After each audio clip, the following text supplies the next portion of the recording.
TV, yada da.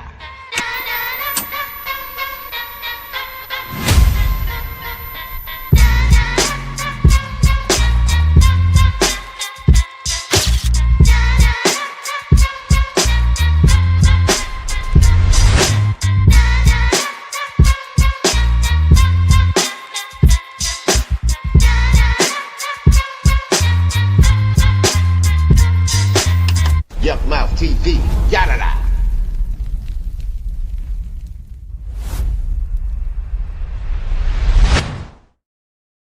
WTF Weekly, another episode with your host with the most cool. I don't smoke. Yuck Mouth back in there. He's out and we back in the house, mate. Yuck Letterman, mate. Late night, WTF Weekly. You know how we do this thing, mate. Salute to the chat, mate. Stepping in to see everybody getting them alerts. You feel me? I see Reese in this thing. I see Good in this thing. I see your boy. I see Raina in it. Rhino in this thing. Yeah, man, let me get old brother the headline. Definitely he tapped in first. Dang, let me put it on the screen, man. It's hard to look close on that screen. Let me put y'all on a big screen so I can see y'all comments, man. Welcome another night, y'all. Another night, man. First off, man, free Carmelo Anthony, man. You know, he got railroaded today, man. They get that man a 35 piece, man. You know, for self-defense. You know, we got to talk about that, man. Spurs blew it. You know what I mean? 29-point lead. Got whopped. Knicks. You know what I mean? Hey, it's ugly. You know what I mean? Also, what else we got? Oh, yeah, we got to hear from the Drake fans. Let's hear what the Drake fans really think about ICEMAN, because, you know, people would think that we hating on Drake. You know, just by putting out the fact that he was he's trying to put a divide in the West with that song. You know what I mean? That's a fact. Another fact is that song is a slapper. You know what I mean? And it's huge for the Bay. So let's not forget that. But just by me saying that, they were saying that a nigga's a Drake hater. Like, bro, niggas love Drake music and niggas love Kendrick music. Niggas love everybody music if it's good, period. We could be fans of everybody music, my nigga, straight up. Drake no different. If shit slap, niggas gonna tune in, period. ICEMAN is slapping. After, you know, living with it for, you know, these last 3 weeks, you know, I got like 3 songs I really bump on there. You know, Too Hard for the Radio, Pray for Me, or Pray for Them. That one, Free. That's my favorite song on the album. I Just Want to Be Free. And the other one, I guess the Beat Baby. Them the 3 dopest ones to me on the album. You know what I mean? But let's hear what the fans got to say about it. You know what I mean? You know, I'm an old head, man. The fans got a different type of ear. You know what I mean? So we're going to hear what the fans got to say about it tonight. You hear Dynamite? We're going to touch on a couple episodes, but a couple other things, you know what I mean, that's going down. But yeah, man, thanks for tapping in. Little boys and girls from all around the world. Chat, where y'all at? Dragons in the chat. Let's get this thing going. You hear me? Let's get this thing going, man. But it's sad to really think that, you know, after, you know, the civil rights movement, after, you know, the death of Martin Luther King, you know, the death of Malcolm X, you know, you'll think that, you know, since I don't know, you think that we are a long way from racism. You know what I mean? That you'll think that we came a long way to where you think that racism is like in the back burner, but it's not. You know, and this case with Carmelo Anthony is a nice case of, you know, white supremacy and racism, you know, working hand in hand. You know what I mean? And we're going to get into that, man. Charleston White, man, he taps in with Anton Daniels. Salute to Anton Daniels, Millionaire Morning Show. He taps in with that gentleman, and he has a heartfelt message. You know, he actually knows the family of Carmelo Anthony, Charleston White. He was dealing with the family during the trial and whatnot. Before the trial, before the trial, everything. He's been dealing with the family and helping the family out. And he had a real emotional message on the phone with Anton Daniels. The man was crying, you know what I mean? So, and he crashed out. He ready to go to war. So we're going to hear with Charleston White, his emotional dialogue about, Carmelo Anthony, man. You know, it's a sad day, man. You know, we so distracted by everything else, man. And a black man, you know, self-defense in the South, you know, get washed for doing the same thing that, you know, Zimmerman did, you know, and the Asian dude who just chased a black man out the store, a black kid out the store, shot him in the back, and he's free, you know. But the guy in self-defense, you know, he's locked up. That shit don't make sense, man, at all. No, hey, it is what it is, man. You know, everybody got their different opinions on it. You know what I mean? Self-defense, or was it an M? You know, they said that the footage about to come out, the tapes, the live footage of what really happened that day. So we'll see in a minute. But it only took 3 hours to come to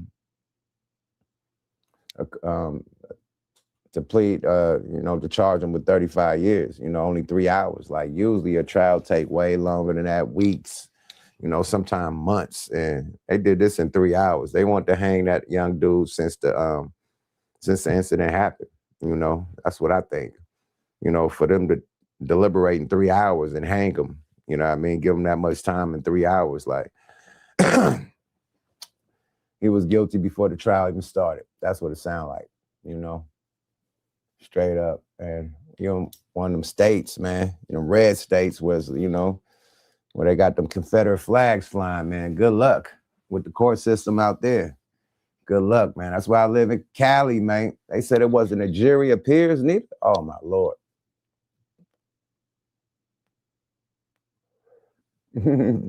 Oh, look at Bobby Digital. He said, oh, doing drugs while spewing painful, stupid rhetoric. Oh, so everything is stupid. But it wasn't stupid when George Zimmerman did it. It wasn't stupid when the Asian man did. Okay, cool. Got it, my brother. Well, you will be put on timeout, homeboy. You don't need to be here. You don't need to be here, brother. You need to take a timeout. I see where you're going already. You need to go to somebody else's page that got a swastika on their page, brother. You're at the wrong spot. You need to dip. X stage left, buddy. Yada. Yeah, we ain't having no hating in the motherfucking chat, baby. That's definitely, man. This is the wrong spot for the hate, brother. Bye now. And chat, hey, mods, Reese, get that nigga out of here talking that bullshit, man. Get him up out of here. You know. We don't need no hate, especially when we talking about this young man, man. This young teenager, you know. Act like this motherfucker's a gangbang murderer that murdered hella people that deserve this time, man. This is an innocent child, you know what I mean, that saved people's lives, that was influenced to his neighborhood, that was, you know, that was dope on his team, you know what I mean? A great teammate, a great, like, real, kept his nose clean. He wasn't in the streets, wasn't gangbanging, none of that crazy shit, wasn't doing street activities. It's a real square child, you know what I mean? Trying to play sports, you know? And this happened. You know, thank you, Reese. Get him up out of here. Yeah, get that nigga up out of here. For real. Don't need to see nothing from no haters, man. Straight up. But let's hear this emotional, you know, phone call from Charleston White, man, to Anton Daniels to kick this off, man. You know, this was crazy, man. Charleston White has details that I haven't heard yet. Salute to Anton Daniels for the content. Let's get to the content with no more nonsense. No more nonsense. You are tuned in to WTF Weekly. Let's get it, y'all. Let's go. Yada. They wouldn't even let the fact that these two white boys, 6-something, almost 200 pounds, are trained mixed martial artists. You got one on one side. These boys are bare-hand destroyers. The one he killed broke his daddy collarbone. These kids have a reputation of sexual misconduct, drugs, alcohol, guns. They are terrifying. That is down in the area where you was born and raised. I've been here. I told every black person in the beginning, I won against the family. You know why? When I looked on the press conference when that killing happened, He's standing with a bunch of civil rights activists, civil rights lawyers, not criminal. I got Talking about the father and the son? The black, they don't know where to get a lawyer from. They've never been in trouble before. Yeah. The lawyer showed up. Why? Because the black people came with a narrative that white people hadn't put out yet, that this was about race. We did this to that family, nigga. All the niggas that came thought race into this. This wasn't a racial issue. This was a bullying issue. This was a school bullying issue. This had nothing to do with race. 2 white boys bullying a new nigga that was favorable to everybody. They said he wasn't supposed to be under the tent. He had every right to be under the tent. He was just under the same tent last week with these same kids. You know who went in the tent? The Metcalf brothers. Why? They were the ones suspended. So that's why the narrative come in and said KARMELO was suspended. He wasn't supposed to be on the tent. No, the Metcalf brothers were suspended a week prior. That's why when they showed up, they hadn't seen the nigga. Everybody else was comfortable with it being there, except the 2 bullies who scared everybody. The coach didn't give them permission to run nothing. Children can't run anything over children, and this is other schools here. The Metcalf brothers was just coming back to school from their suspension from the track meet. The coach texted them to keep good leadership, not run nothing. Yeah. They had to use that text to make it like they gave him authorization. How would KARMELO know he has authorization to tell him to move and he's physically trying to move me? Yeah. Yeah, I talked about it. These black people, these civil rights lawyers, this is what we do to one another. The Ben Crump, the Lee Marys, all these motherfucking people, y'all think somebody, nigga, they ambulance cases. That black man and his family, black people throughout the country, gave their money and not their heart and attention to this family. And they raised a GoFundMe up so high, they made this family a target to every black lawyer, civil rights. Look, they got $800,000 in a GoFundMe. They could never get the right kind of lawyer. Why? They paying for the money, and that's what happened to this family. So you got the black community activists go out to a redneck town with a liberal mindset, liberal lawyers, with no power in this cracker town. You got to go get a good boy from now. They got somebody from the outside to go fight inside. And none of them people in that courtroom respected them docile ass crackers in there. I just spoke with I was just talking with Sean Kent. Sean Kent is a lawyer. I just interviewed him on a live. You on a live too, see, just to let you know. So let me finish it because I got it. Man, Charleston White going crazy, man. He does. Fuck act. He does have inside info. He has been dealing with the family. It's out there in Texas. So yeah, he probably know them personally, so this is sad news though, man. That young man deserve a chance, man. His first time ever doing a crime. Like come on, bro. Like this is crazy, man. But they definitely appealing. They definitely about to appeal the judgment and take it back to trial, Hopefully in a better district, man, because he ain't gonna get no love. Fuck with that judge out there. I see you, Network Calico.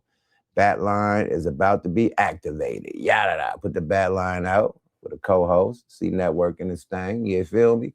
MJG, get your ass up in this thing, man. But like it's sad and you could get angry at the same time. You could be sad and angry at the same time, man. This is America, man. Childish Gambino, man. This is fucking America, man. Where a white man get away with everything, man. Niggas been on Epstein Island. The fucking government don't even want to reveal the niggas, the predators. They protecting them. You got motherfuckers that could just kill innocent black children and just get away with it. Like, this is crazy, bro. Then when a black child defends himself, he get washed. Shit, any black man defend himself, he gonna get washed. Shit. Woman, child, or man. Shit. Real talk. Shit ain't fair unless you got motherfucking, rest in peace, but you niggas need like a Johnny Cochran or something for a nigga to win the case. Literally, a murder case on mamas. Let's go, y'all. Rest in peace, definitely rest in peace to O.J. Simmons, too. Let's go. I gotta get this out. O.J. Simpson, my bad. Now go ahead. Do your thing. Black people did this playing racism. It took away from the fact that these was actually 2 children and not 2 racist boys. These was 2 children at a sports event. Have you noticed we haven't heard no children speak, whether they need counseling, therapy for the aftermath of a death in front of them? They went out there and silenced every kid. And they made kids change their story. Why? Everybody's testimonies was changed from the original statements given to the police. How can a kid have a murder case and he never stood up to kill anybody? He stood up out of fear and ran. Well, where did he run to? Directly to the arms of a school teacher with tears in his eyes, asking, is this white boy okay? He's initially, every police report that they got said this kid had tears with empathy and compassion. But this is what I'm saying, and I sit in this closet to hide my tears with my son. I stood in front of black people, and I stood in front of their family. And I looked in their eyes, and I told them one of the best thing they could have did was gave us all white jewelry. He said, why? Because you can't make me believe 12 white people hearts would be so cold at one time. Because I know how they get the jewelry pool. They get teachers, they get nurses, they get doctors, they get people who have compassionate spirits. I wouldn't believe in my heart and my mind that white people are that evil. So I told black people, man, they ain't gonna do that. I sit in silence. How can I defend any white person when every time they kill, they find a justification for it? Trayvon Martin didn't have no weapon. White people don't feel the same about George Zimmerman that they do about the kid CARMELO. There's a journalist named Jim Lane stood outside the courtroom all week long, publicly saying if he walk out of there innocent, they're gonna shoot him in the head. So I sit in my prayer closet, God said that's why I had to let him be guilty. They were gonna kill him. They were gonna kill him, homie. They were gonna kill that baby. They was gonna kill him. They made that. You hear that? The people was out there all week and said if he walk out that courtroom not guilty, they put one in his head. That's crazy. And they let him stand out there all week saying that shit. Why wasn't he immediately arrested? Like, you got a dude, a plant assassin at the court building the whole week talking about if he walk free, he gonna whop him. And they didn't arrest him? The fuck is going on out there in Texas, man? Network Calico, what's up with my guy ski? Yo. Yeah. Yeah. He must be doing something. Okay. I'm back. Yeah, get your mic together, fella. Yeah, man, I'm righteous with it now, man. I had to cut my my Wi-Fi off, man. I'll be rocking off my data so it ain't no interruptions. You Right. feel me? Mm-hmm. Yeah, man, what's happening with the Fire Breathing Dragon, man? Salute to the chat, man. You know what I mean? Dragons in the motherfucking chat. Let's get it going. Welcome back to another episode of What in the Fuck Weekly. Yeah, man, this is a big what the fuck, man. Like, why didn't he get self-defense? This is crazy. Out in the Cary State, open in Cary State. This is America. Childish Gambino. This is America. I don't know why motherfuckers would think that anything would change. When they said that, going back to what you just said about the motherfucker who said, I'm gonna stand outside this courtroom and wait. And if they don't convict, I mean, that ain't nothing that the lynch mobs wasn't doing to the motherfuckers back down in Mississippi and places like that back in the days.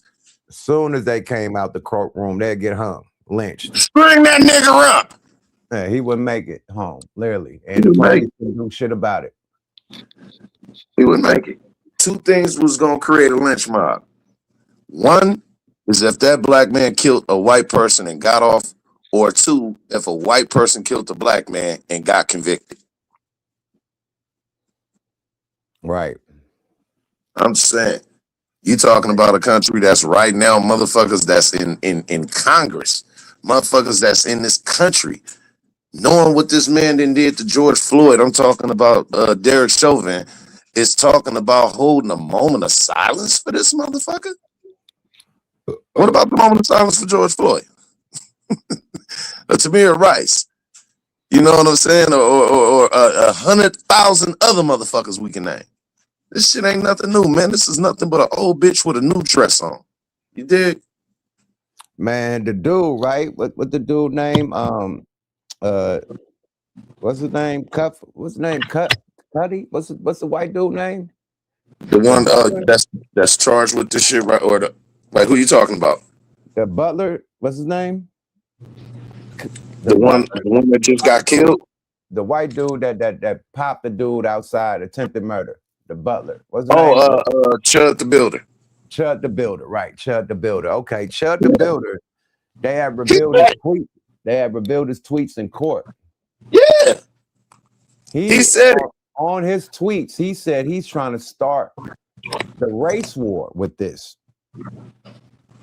You know, that's what they really want. They really want a race war. They really want a civil race war to go down, bro. And they keep on trying to ignite this shit. You know what I mean? By just, you know, they know we're gonna be outraged. You know, Absolutely. when the shit happened with George Floyd, cities got burned down. Niggas from state to state, niggas wasn't having it. Man, listen, motherfuckers been on that type of time. We can go back, see a lot of people overlook the fact of what his crimes, one of his major crimes really was, or what one of the main ideologies he was pushing. But let's talk about Charles Manson for a minute. And if anybody know about Helter Skelter, it's the exact same goddamn thing. He was trying to start a race war.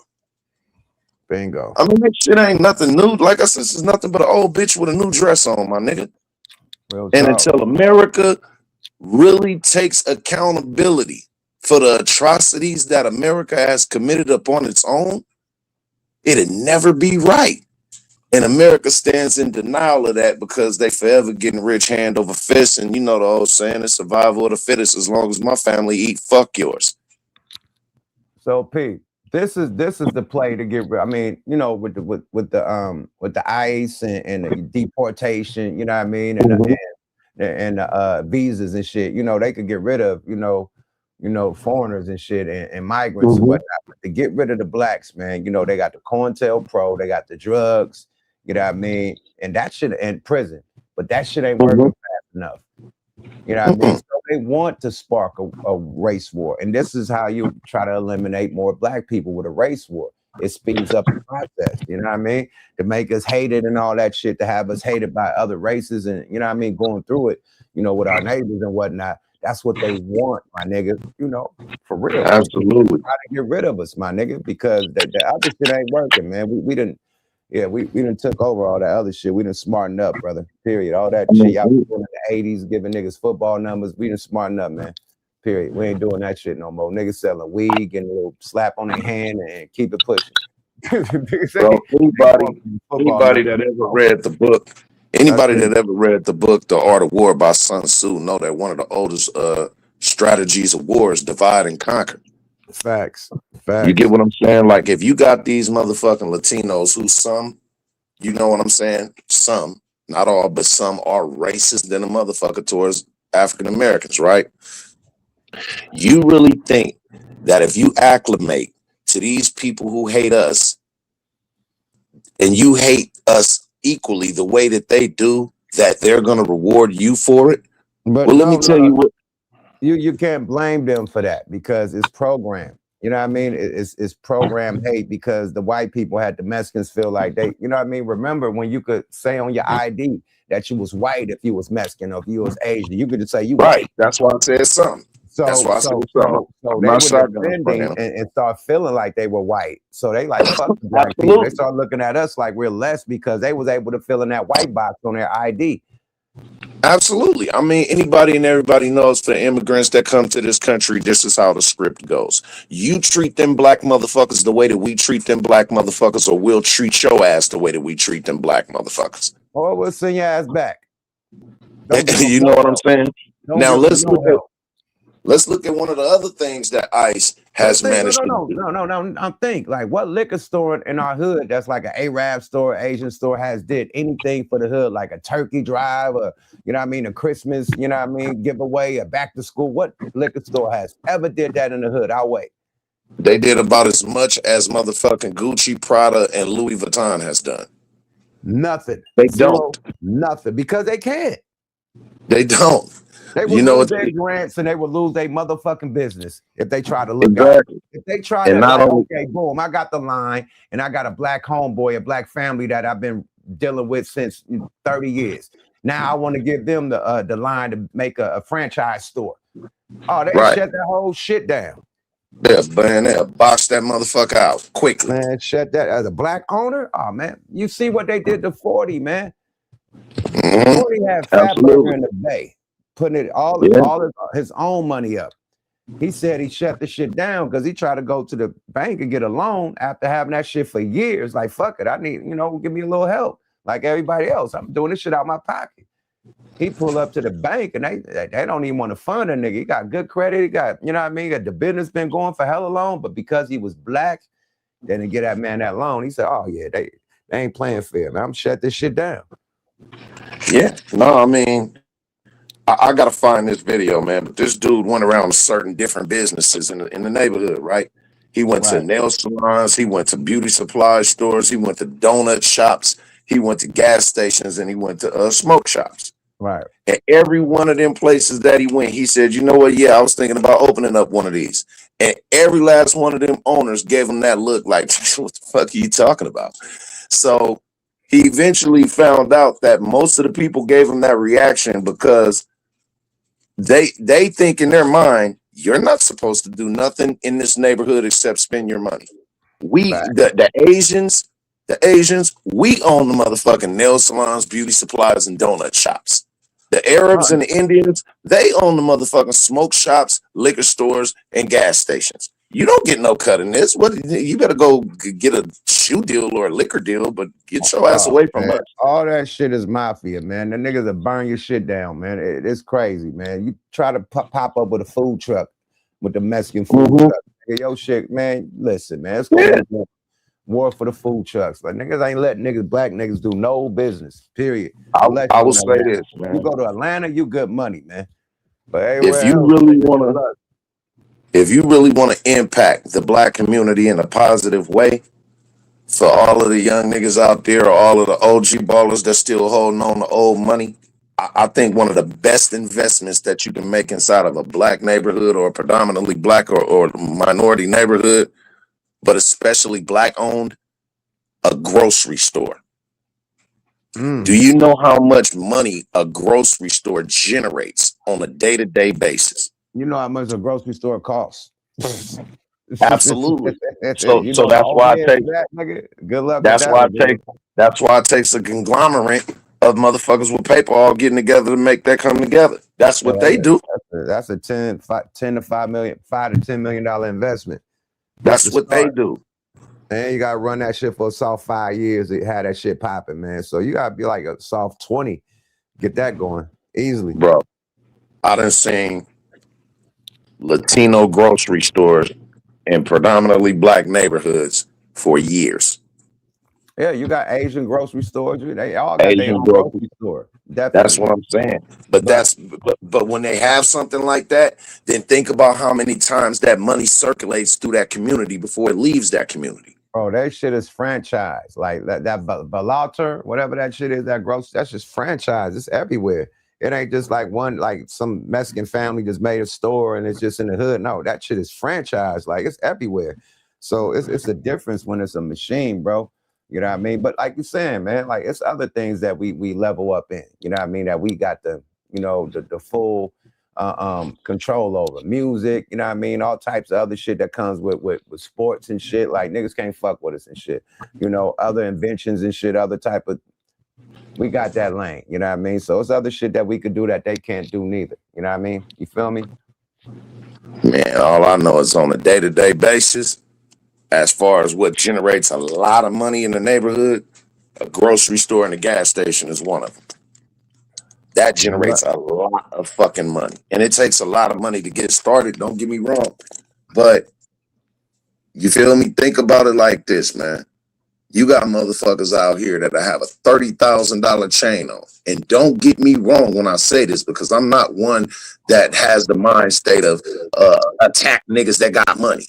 That's not what I'm talking about. What I'm saying is simply that collectively, we're a hand is as weakest when the fingers are spread apart, because you can break a finger. But when you put all of them fingers together and ball them up, nigga, a fist is way stronger than a finger. I say it that way.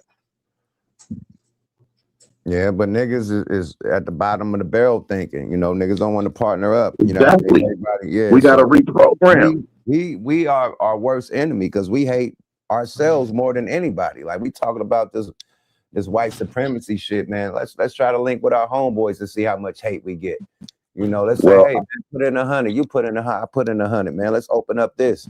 Look how a nigga look at you sideways. Let a white man, an Indian man, or an Asian man, approach that man with the same opportunity, and he gonna throw his money in there.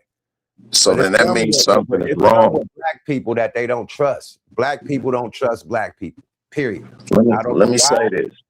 I don't know why, but it's something that we need to get over because it's hard. You know what I mean? Like, nigga, you don't think everybody gonna try to come together? Remember when Suge Knight, Irv Gotti, and Jay Prince was trying to build the first black distribution label. They shut that shit down. The niggas got hit by so many feds and all types of shit. Irv Gotti and them got shut down. Nigga, they label was shut down. Murder Inc. was dead after that. Just for them trying to outsmart and do the same shit that Sony Record is doing or Universal is doing. And like, fuck it, we could be our own Universal, our own Sony. And that shit got shut down quick by the feds. So when we try to do the shit they do, it's either they don't let us do it or they hit us with the police. For real, for real. Okay, so then first and foremost, it has to be a reprogramming of how we think towards each other, right? And I'm gonna be cautious enough to say that you will never hear me say a statement like black people don't stick together or things of that nature. But what I will say is some black people. I would even go so far as to say most, but you won't never hear me generalize all black people because then it wouldn't be factual. So I'll say that first. But going into that, it takes us, if we all trust these motherfuckers more than we trust ourselves, we have to ask ourselves, where's the root of that? Because Malcolm X said, nigga, that you will never be able to destroy an outside enemy until you first identify, recognize, and destroy the inside enemy. But you also have to understand that the black community is the hardest worked on to destroy community in American history. So yeah, I get what you're saying, how they put these obstacles in front of a motherfucker. But we are also the most resilient motherfucking people in this country. And by hook or by crook, we gonna make a way. I'm guilty of it because I done did business with black people and they all fucked, not all of them, but a lot of them fucked me. So you be cautious, like when you get fucked. It ain't like nobody do business with black people. It's like you done got fucked. No, I get what you're saying. Black people. It's like you cautious nowadays. I'm guilty of it too. You know, I 100% feel you. I 100% feel you. All that I'm saying. 30 years doing business with black people, and a lot of people fuck me over. Not all, but a lot of people fuck me over. So, you know. And I commend you for that because you actually try. The business that I do with other races, they appreciate it. You know what I mean? It's like, wow, I'm working with this one. We doing this together. And then you know, you do it with your own race. It's like, yeah, fuck this nigga. He need me to do this. And he trying to use, like, what? Like, I 100% understand. Yeah, my nigga, it ain't all that. I 100% understand. Kick in, you know, and all that. So, you know, it's I'm just an inclusive. When I lay accountability on motherfuckers, I lay it on everybody. So true enough, and I commend you for doing business with so many black people in your community and trying to give them a hand and give them a heads up and help them out. Somebody said, what business? Nigga, I pay payroll every motherfucking month for Smoke a Lot Inc., my nigga. We do shows every weekend to where I have to pay security, I have to pay the hype man, I have to pay the motherfucking dancer, I have to pay the DJ, I have to pay for flights, hotels, itinerary, all that shit. Food, nigga, rental cars, all that shit, my nigga. All payroll, my nigga. But if they don't know, they won't know. You hear me? If they don't know, they won't know. They got 1099s, all types of shit, man. What are you talking about? I pay payroll all fucking month, my nigga. The fuck you talking about? What business? Nigga, right. In the podcast, I pay payroll on that too. The fuck? Niggas is crazy. But if hey, like I said, if they don't know, they won't know. You know what I'm saying? I got fucking payroll going on every motherfucking month, nigga. And I'm a motherfucking landlord. I got property, nigga. The fuck you talking about, bro? You talk to the wrong nigga about what business, nigga? The fuck? The only thing that I'm gonna say is a business, nigga. Record label is a business, you dumbass. But if they don't know, they won't know. Why would you expect? Like, I expect certain people to say stupid ass shit, and that's why it don't really bother me because I expect that. You know what I'm saying? And whoever takes offense to it, maybe you the nigga that's saying some stupid ass shit. But my whole point is that even with, you know what I'm That saying, nigga how said, so many people "Oh may man, get fuck that each nigga out of other here. over. Get that nigga out of here. That nigga said some stupid shit. And I ain't gonna repeat that because I slapped the shit out that nigga if he said that to me in real life, man. So get your bitch ass out of here. That's For some internet shit. Hey, what up, Yuck? What up, Network, man? What up with it? Again, this is exactly what I wanted to speak on last night. The overall, I see the thumbnail. I ain't even heard this nigga take on it. Anton Daniels, that is, but I know he on some coon shit. I'm gonna just go out and put that in the air. Yeah, Nah, right. man. But shout out to y'all. No. You're taking this wrong. He actually on the phone with Charleston White, and Charleston White actually has a close relationship with the family of Carmelo Anthony. So he's very emotional. He's actually crying on this phone call. So let's get back into the content for a little bit, and then we could respond off of it, react. Let's go, y'all. Declarations outside of the courtroom. And what was black people online arguing about each other? This family have moved 8 times in less than 2 years for death threats. They got so serious, they found out what kind of car Carmelo Anthony drives. He drives a red Jeep. They started riding and scavenging neighborhoods looking for the Jeep. I bought the Jeep so I can drive it. They found me and I killed one of the white boys, and I made him come after me so that family can have some rest. I ride around in the Jeep, they know what I got Carmelo's Jeep. I bought it. You bought the Jeep? I bought the Jeep because they've been riding around looking for it. They can't sit outside the hood. White people were discovered everywhere they live, homie. His dad was a high-end car salesman at Mercedes-Benz, one of the top in the nation. They started going up to the job playing like they want to buy a car, get in the finance department and bring up the murder. He lost his job. He called me crying. I made him my road manager, just give him some money to help him pay bills. But I got him on the road with me away from his family. Who protected his family? His sons, his mama, his daughter. I mean, you can't be on the road with me, but I'm going to help take care of you. Was he able to use some of the GoFundMe money in order to help support themselves? Man, they stopped it. Why? Because the white media on Twitter saying that they were buying mansions. They stopped their GoFundMe money? They stopped the GoFundMe money because they say they were buying mansions. White people attack this family like we see, like going to Jim Crow.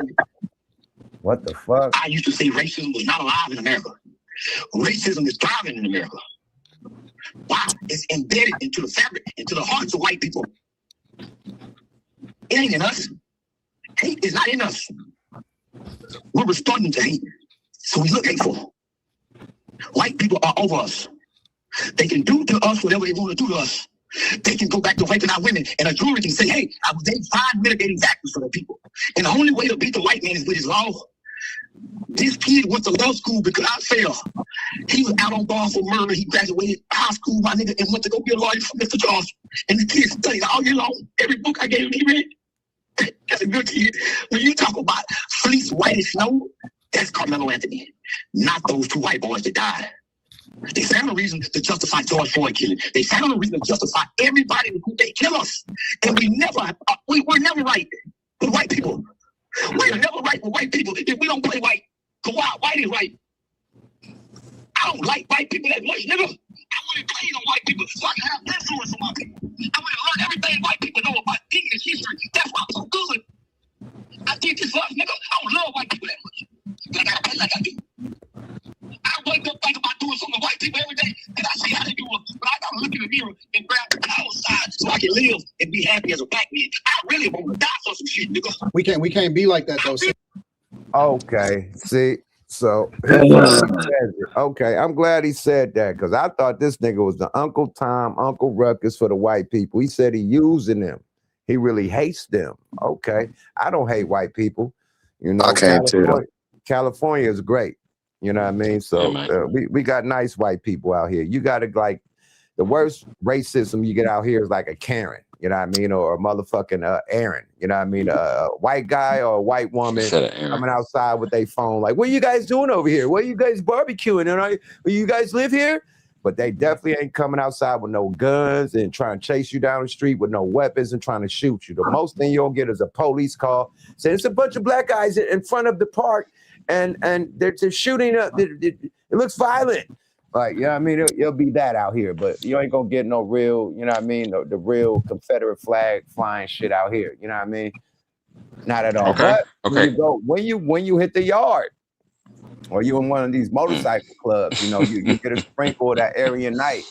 You know what I mean? That Aryan brotherhood, man. Yeah, in jail, you know what I mean?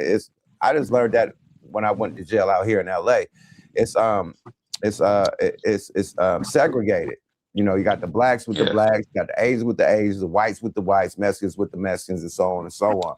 So when it's segregated, when it's race riots, you know, you got to be down with your crew. You got sometimes, you know, the essays, you know, team up with the white dudes because they outnumbered by the black dudes. Bloods, Crips, enemies, high scores, disciples. Everybody got to team up, or you gonna get wiped out.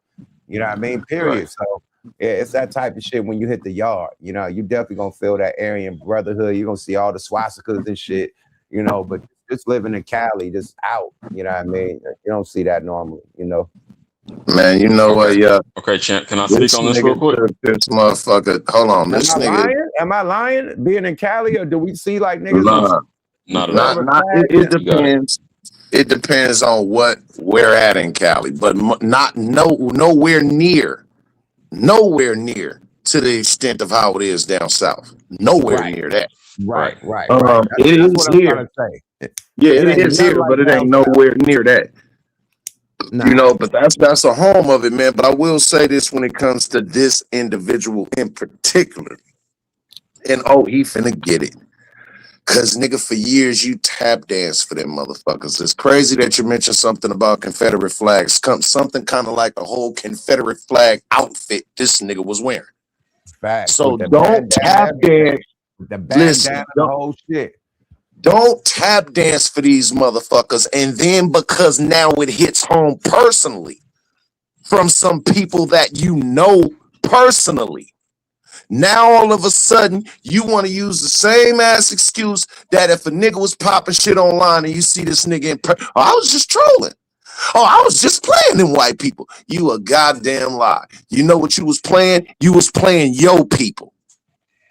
And you was tap dancing for them motherfuckers while they was eating popcorn, sitting back looking at this goofy ass nigga with this Confederate flag ass motherfucking outfit on, talking about how he hate niggas so much. I hate them motherfuckers so much. If I was dead and in my casket, I'd get out my casket to point one of them niggas out in motherfucking lineup just to see another nigga go to the jailhouse.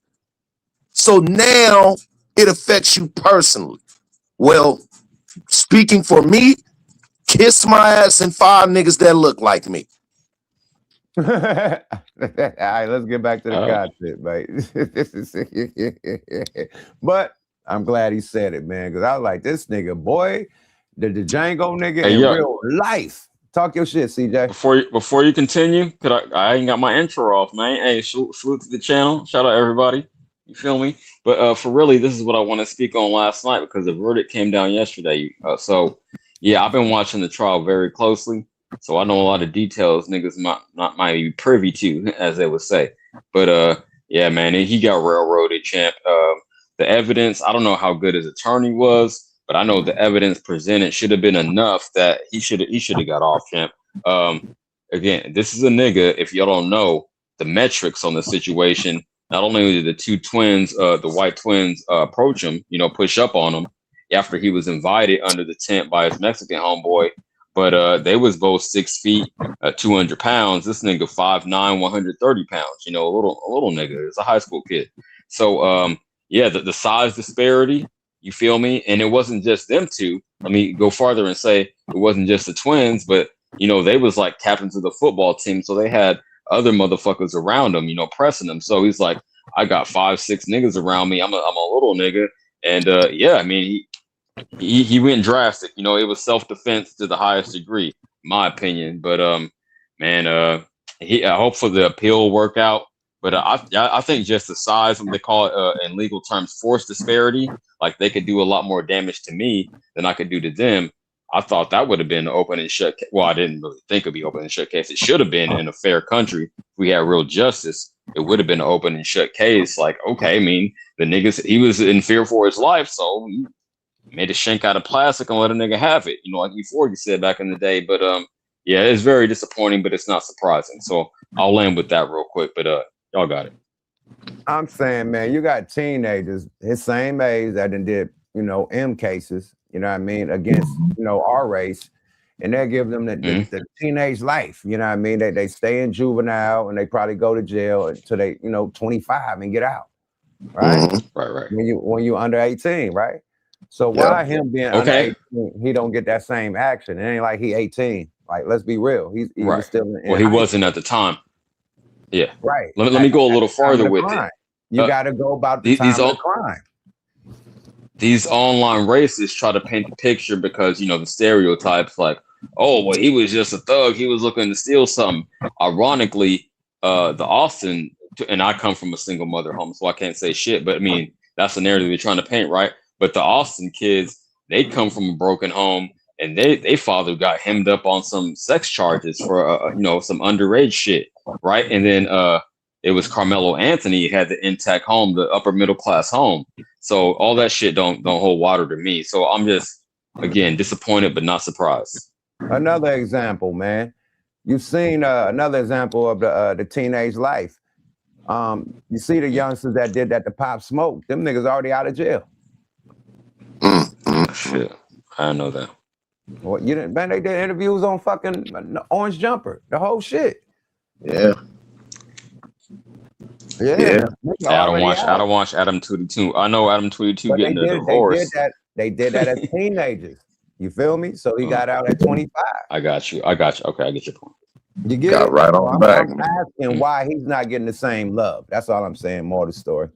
Let's get it though. Down south in the Bible You Belt. can't be like that though. What'd you say? Because he down south in the Bible Belt. Okay, you know how they feel out there. Zimmerman to get that action then. They gave Zimmerman that action like they ain't gave niggas actions. Well, yeah. Oh man.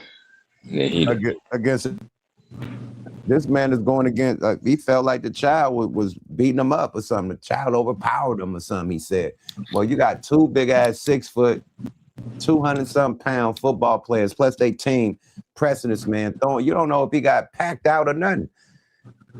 Like we don't even know the real. And niggas on the bleachers, nigga could throw you down the stairs. You feel me? I'm just saying we don't know if it was a 1-on-1 or he got jumped.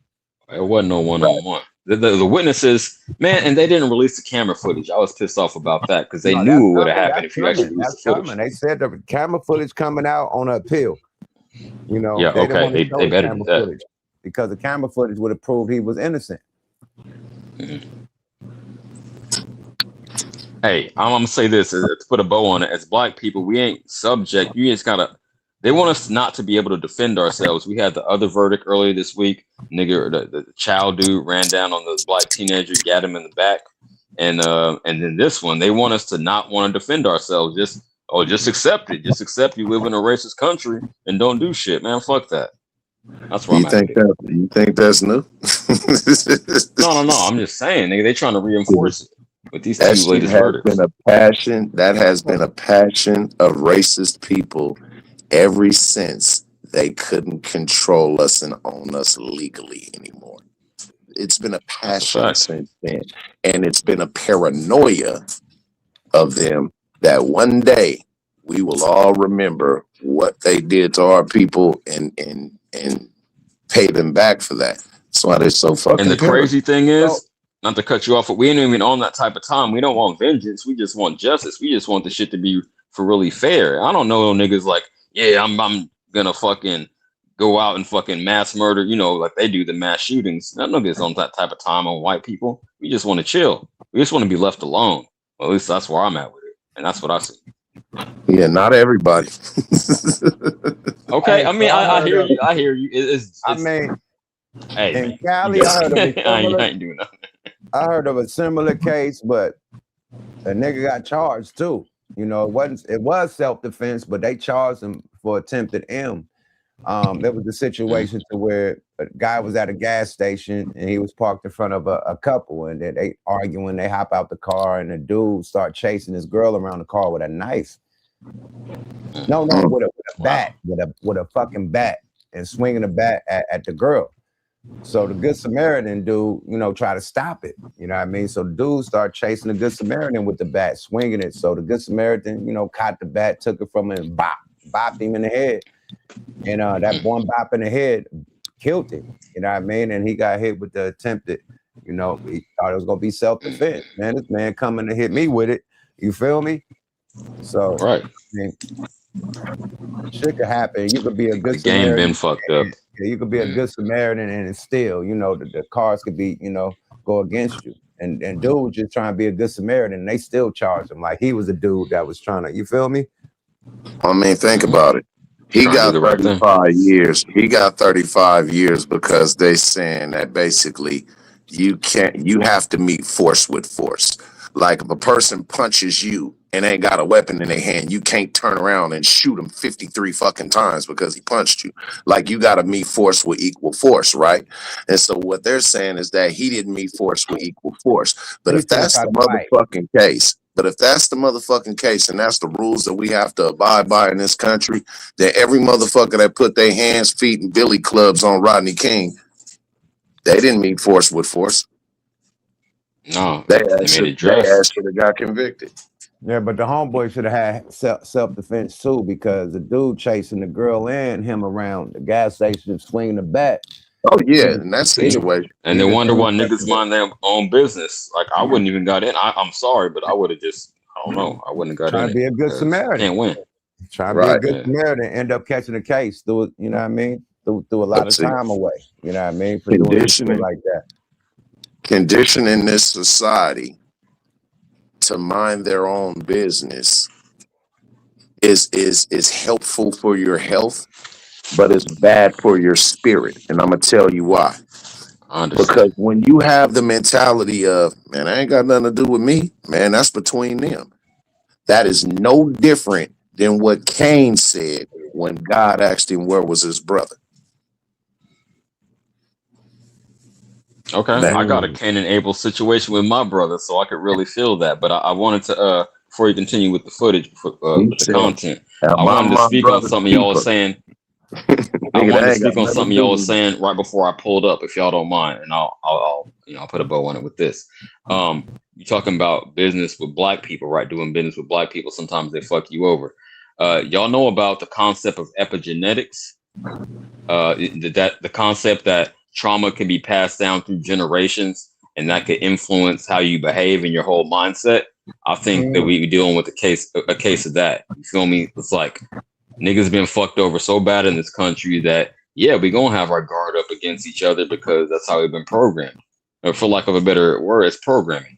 So I had a nigga. Yeah, I fuck with my people, obviously, but I had a nigga just about an hour ago. I was finishing up my run, cooling down in the park with my dog. Nigga tried to run up and rob me. Luckily, I had the dog. I had the hammer too, but I don't want it to come to that. But yeah, nigga ran up on me, tried to rob me, and my dog gave me the, he blew the whistle like too short. So yeah, you could have bad experiences with your people, and it could put a bad taste in your mouth. So I understand both sides of that, but I ain't gonna give up on black people just because some bad apples out here. How do we turn against black people? I'm just saying, like at the end of the day, sometimes black No, I'm people not saying y'all are quicker than another race because we hate each other. Sometimes we hate each other, like hate each other's success. I think that it's more of an envious thing. Like we can't stand somebody doing better than us. Some of us, not all, some. Not all. Not all. Yeah. Some be like, God damn, why it should be me? And it'd be certain individuals that like probably grew up with you, and then boom, you do this, and they still right there, and they feel some type of way. So it's a lot of individuals that's probably know you that think like that. But people that you know what I mean, that just fellowship with you and fuck with you, you know what I mean, from who you are as an individual, it's never like that. But it's usually the people that know you, you know what I mean, and got some type of what that shit called that they want. What that shit called, man? God damn it! So envy? No, it ain't envy, but they feel like you gotta. What's the shit called, man? Anyway, keep it going. I ain't gonna slow the content down. You know what I mean? Brain foggy right now. Nigga smoking good. But yeah, in the Bible they call it coveting. Don't covet what your neighbor got. Don't covet your neighbor's wife. Entitled, my nigga. Entitled. To what you That's have. the word I'm looking for. Entitled. So you'll do business with entitled people. You'll try to help people out, but the entitlement fucks up the business because they want more than just what you paying them. They want like special privileges and shit because the entitlement. You're an employee, do your job, you're gonna get paid for that. They want to get paid double or triple from the entitlement. Like, nigga, you got it, you could afford it. Like, what? Like, this is what you get paid for this job. You know what I mean? But they want to get paid what you get paid for your job. Like, bro, if I give you this, then what I get. But that's the entitlement. You know what I mean? So it be shit like that, bro. And like they said in the chat, it's the Willie Lynch shit, man.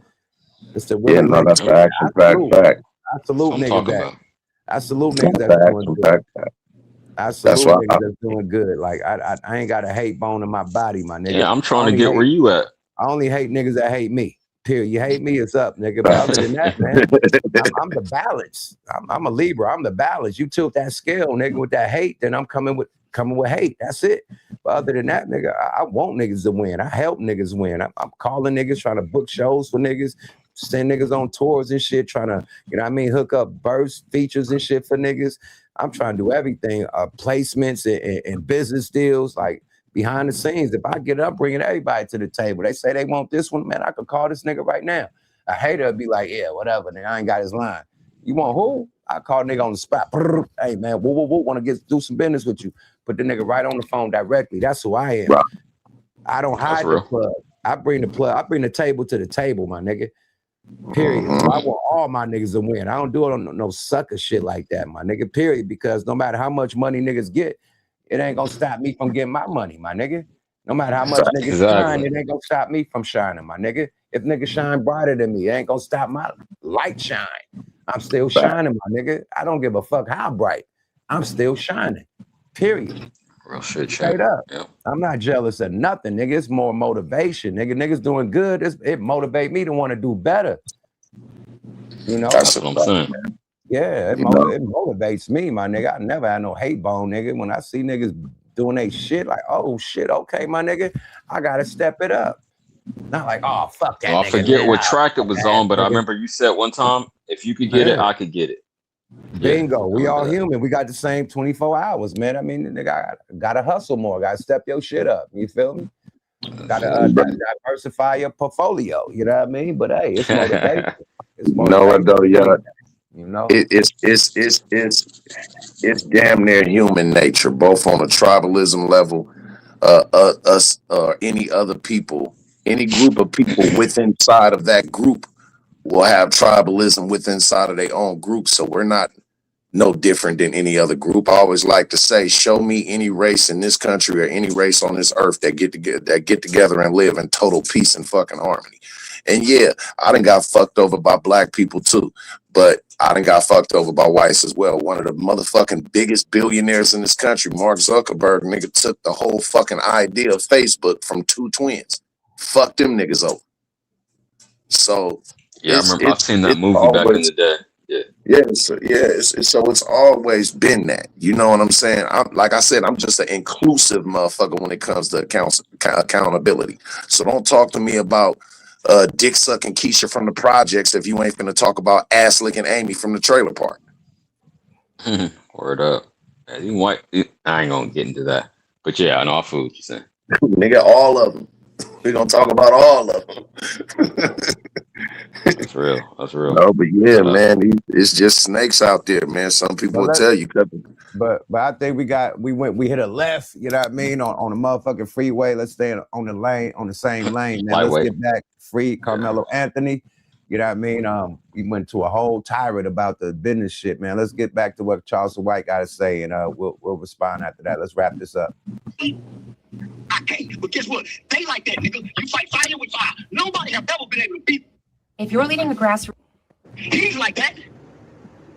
How can we in America look at this trial and say racism when children are involved? Why? Because the white people came and made it racist before the white folk got there. Every step of the process, this black kid had to be passed along to a white face. Every step of the process, this kid had to be passed along to his enemy, and they never saw him as a kid with epilepsy. No violence in his background. This kid has saved more lives than he's thrown any punches throughout life. He made the news when he was 19 years old for rescuing a living white baby. This ain't the one we turn our hearts cold to people. Y'all ain't never heard me talk like you, like this ain't the one we go cold on. So what do you think we should do? I'm raising $75,000 in 29 days because we have to get this kid in the field. File with me. I only got 29 days. Can we get his? I could use my platform to get his father story. If you want me to talk to his father, I definitely can talk. Nah, nigga got the bag, nigga. Bag chaser. Send that nigga a bag, man. Send that nigga soft dub on the crowd, nigga. The fuck clout chaser. Shit. Put it on my platform. He clout chaser or something, nigga. Stop playing, AD. The fuck. To the father. That's what I'm saying, man. This nigga never stopped cooning. Do you want to join the live stream? Because I got thousands of people watching right now. I don't think they can. They gotta up and move. Okay. These people's life is in danger. White people got what they wanted. Give them my number, see? Give them my number and tell them. I will. I'm gonna do a conference or text message. Let me just say this. They want to hurt somebody. They got 35 years, but this don't seem to be enough for white people. So all I'm saying is there's two sides of the law. You have the letter of the law, and then you have the spirit of the law. This is where the spirit comes in. Compassion, mercy, forgiveness. And we didn't get all the facts. The reason that kid was so fearful is because these were some dangerous two boys. And everybody out here knows that. Have you noticed that the black judge who lowered Tony Robbins and I made a she's disappeared. She have disappeared, people. When that black judge who was voted into office out there, when she lowered that nigger's bond, she's been in hiding in secret protection since then. The white folks went after her. She got to have private security now as a judge. Nobody mentioned her anymore either. She had to go in hiding. This had been a move 8 times, John. In fear and hiding. Every time they find someone, somebody, a lady by the name of Sarah Fields, they was leaking information from the courts when he was making bond to Sarah Fields. Sarah Fields would come online, giving all these people personal information. Everything. So I attacked Sarah Fields to put the heat on me. I make me to target white people. Come try to hurt me. I got the guns. I got what No, you can see. We don't want that. We don't want that. No. So that's what I said then. Yeah. So that family can 5 pieces into the trial. I brought the heat on me. You know what the white folk did, including Sarah Fields? They're trying to sue me. It's a lawsuit. They're trying to serve me with a lawsuit after one of my comedy shows for speaking out against Sarah Fields and family. It's a lawsuit on me right now on the docket. I won't respond to it. Why? I'm an ignorant nigga. I can't read or write. If I didn't read it, you gave it to me in small print. See, I'm on a live stream. I'm on a live stream. See, I want to be careful. I got to get off there because I'm not playing for country. I'm talking out of passion because my heart is Careful. Yeah. Hey. Hey, it's time to be careful. I'm saying, I've been saying Charleston White was on some. He's switching up, like Network pointed out. But I knew Anton Daniels wasn't going to push a hard line. He trying to, he'd be on Fox News, champ. He can't do that. He can't Well, then it seems like all Charleston White has to do is go in the closet, get that AK with that big ass banana clip on, and say, "Yeah, nigga, which one of y'all nigga want to do something, nigga? Yeah, nigga." So go do it to them. He's a cartoon character. Nigga, go do it to them. Go ride on them like you roll for. Right. You said you was gonna do all this shit to niggas. As he used a hard R. It's out of pocket, but okay. I'm gonna give a real public service announcement, man. Shout out to the real right homeboys, man. You know what I mean? My real white homeboys in Cali, man. You know what I mean? My real right homeboys in the Midwest and the East Coast and shit, and down south, my nigga. We talking about these racist crackers. That's all I'm talking about. It ain't even about that. Yo, let me tell you all this, man. Period. I got a unique perspective, right? Because I know I don't sound like a town nigga, but believe it or not, up until I was 10, I was in town, right? And then my mama was like, "I need to get you out of here." So we moved to Vacaville when I was 10, and I had a white homeboy, same white homeboy for the past 30 plus years. You feel me? And even helped me out when I was in some tight spots. So shout out to him. So I'm not saying just fuck white people. I'm saying fuck the system that allows shit like this to go down. I just want to be clear. I'm saying fuck racist. I'm saying fuck white racists. I got white people that's like family to me. You get what I'm saying? So it ain't about white people. See, it's well, actually, I'm gonna put it like this. It's a difference between white people and white folks. White people was the type that was smiling at my people dangling from a tree. White folks was the type that was risking their life helping my people get through the Underground Railroad. I feel that. Yeah, I have white people in my shout family. out my homie Brett.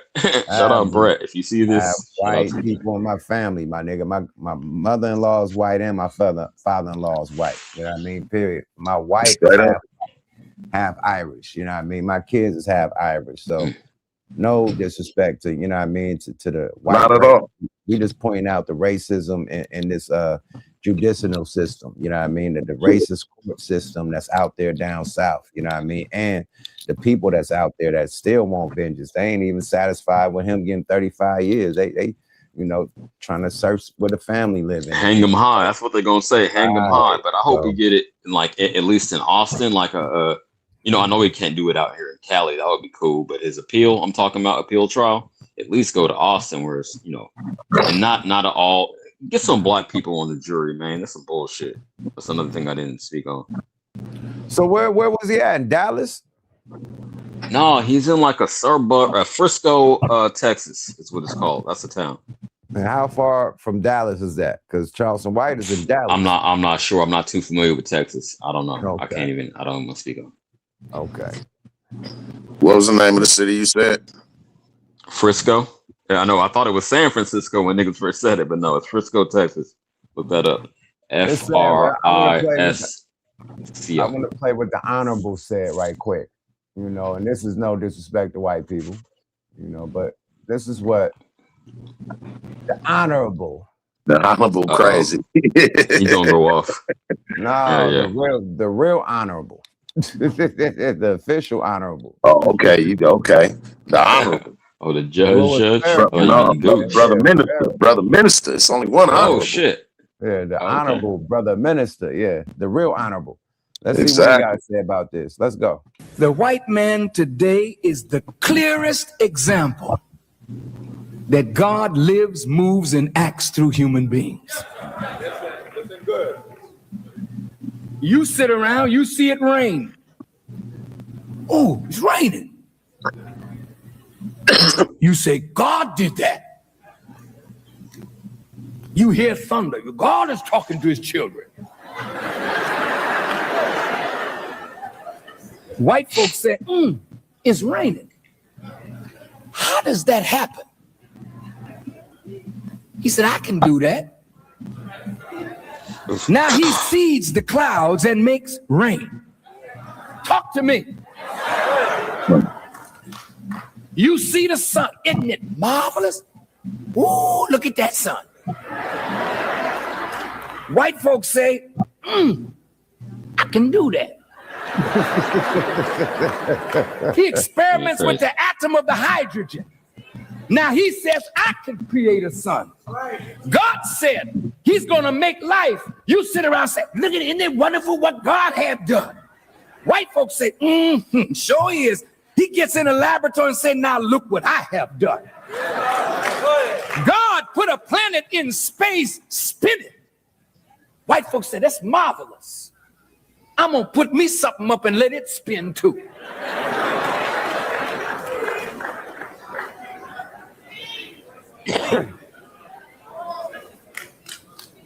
You sitting around talking about it's a shame the way people is these days. I don't know what done got into the people. They're so crazy. White folks say, I know what got in them, all right. He's now studying the DNA, going into the very genetic coding of the thing to cut out the infirmity or to add in something. He's not a fool. He's showing you that God was, God is, God shall always be a human being working through human beings for the benefit of human beings. And you that are looking for God in space. The white man today is the clearest example. Oh. Salute Reese Merriweather in the building. Salute Mike Ascari in the building. Did y'all get the message in that, or did y'all? Pull up. Yeah, I did. I just got a slightly different take on that, champ. I'm gonna say it like this real quick, just off top. Man, I'm not saying we should do the same thing, but I think we should, put our best minds to figuring shit out too. But I understand the overarching message he was saying is that God is working through human beings and they trying to imitate God, but we need to put our best brilliant minds into figuring shit out so we could turn the shit around. The dynamics. I'm talking about the whole earth. You feel me? Like, we let the white people take the resources out of Africa, but then you want to make the nation or the whole continent poor, but then you complain when after they got no more opportunities in their country that they come to your country. England's saying a lot of that shit right now too, but that's just my initial thoughts, man. I have a couple beverages, but that's what I think about it off top. But I do understand what he's saying overall. What I was taking at first until right now, what I was taking is that black people believe in God and white people like we are God. That's what Yeah, I they're took. trying to be. That's all. That's Yeah, what I took exactly. from it. I get that. But They then, have he proved his point. He said this is the biggest proof that God lives through man, Through humans. through Yeah, humans. we like God. We're the gods of the earth, but we can't never put ourselves above God. Yeah. Absolutely not. Right. So I'm not gonna go out there and try to create a sun, but they did. Oh no, I'm not saying The take it Asians that did. far. I'm The just Asians did. Right. I'm not gonna go out there and try to create a motherfucking harp system and create rain and thunder and earthquakes everywhere. But you know, the government did. You know what I mean? So it is what it is, you know, but cold message, man. Decipher it how you want to, man. It's deep. It's deep. I mean, he's going into Yakub, but it's you know, not everybody from that race, but their race have been known to have a God complex. So some would say, and they would always try to find a scientific reasoning behind something that is above all science.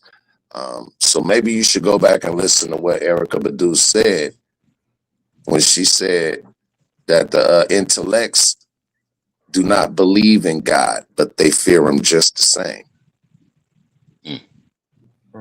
Talk your ish, man. See, I'm a science nigga, so I can't just outright dismiss it. Again, I'm not out here trying to recreate a sun, but that's how I make my bread is engineering. So I can't just totally dismiss science. Hey, but I tell you this, created science? I tell y'all this, boy. When a nigga in jail, man, we learn how to create liquor, nigga, on the spot, nigga. That Pruno be smacking in jail, nigga. Nigga, some hooch.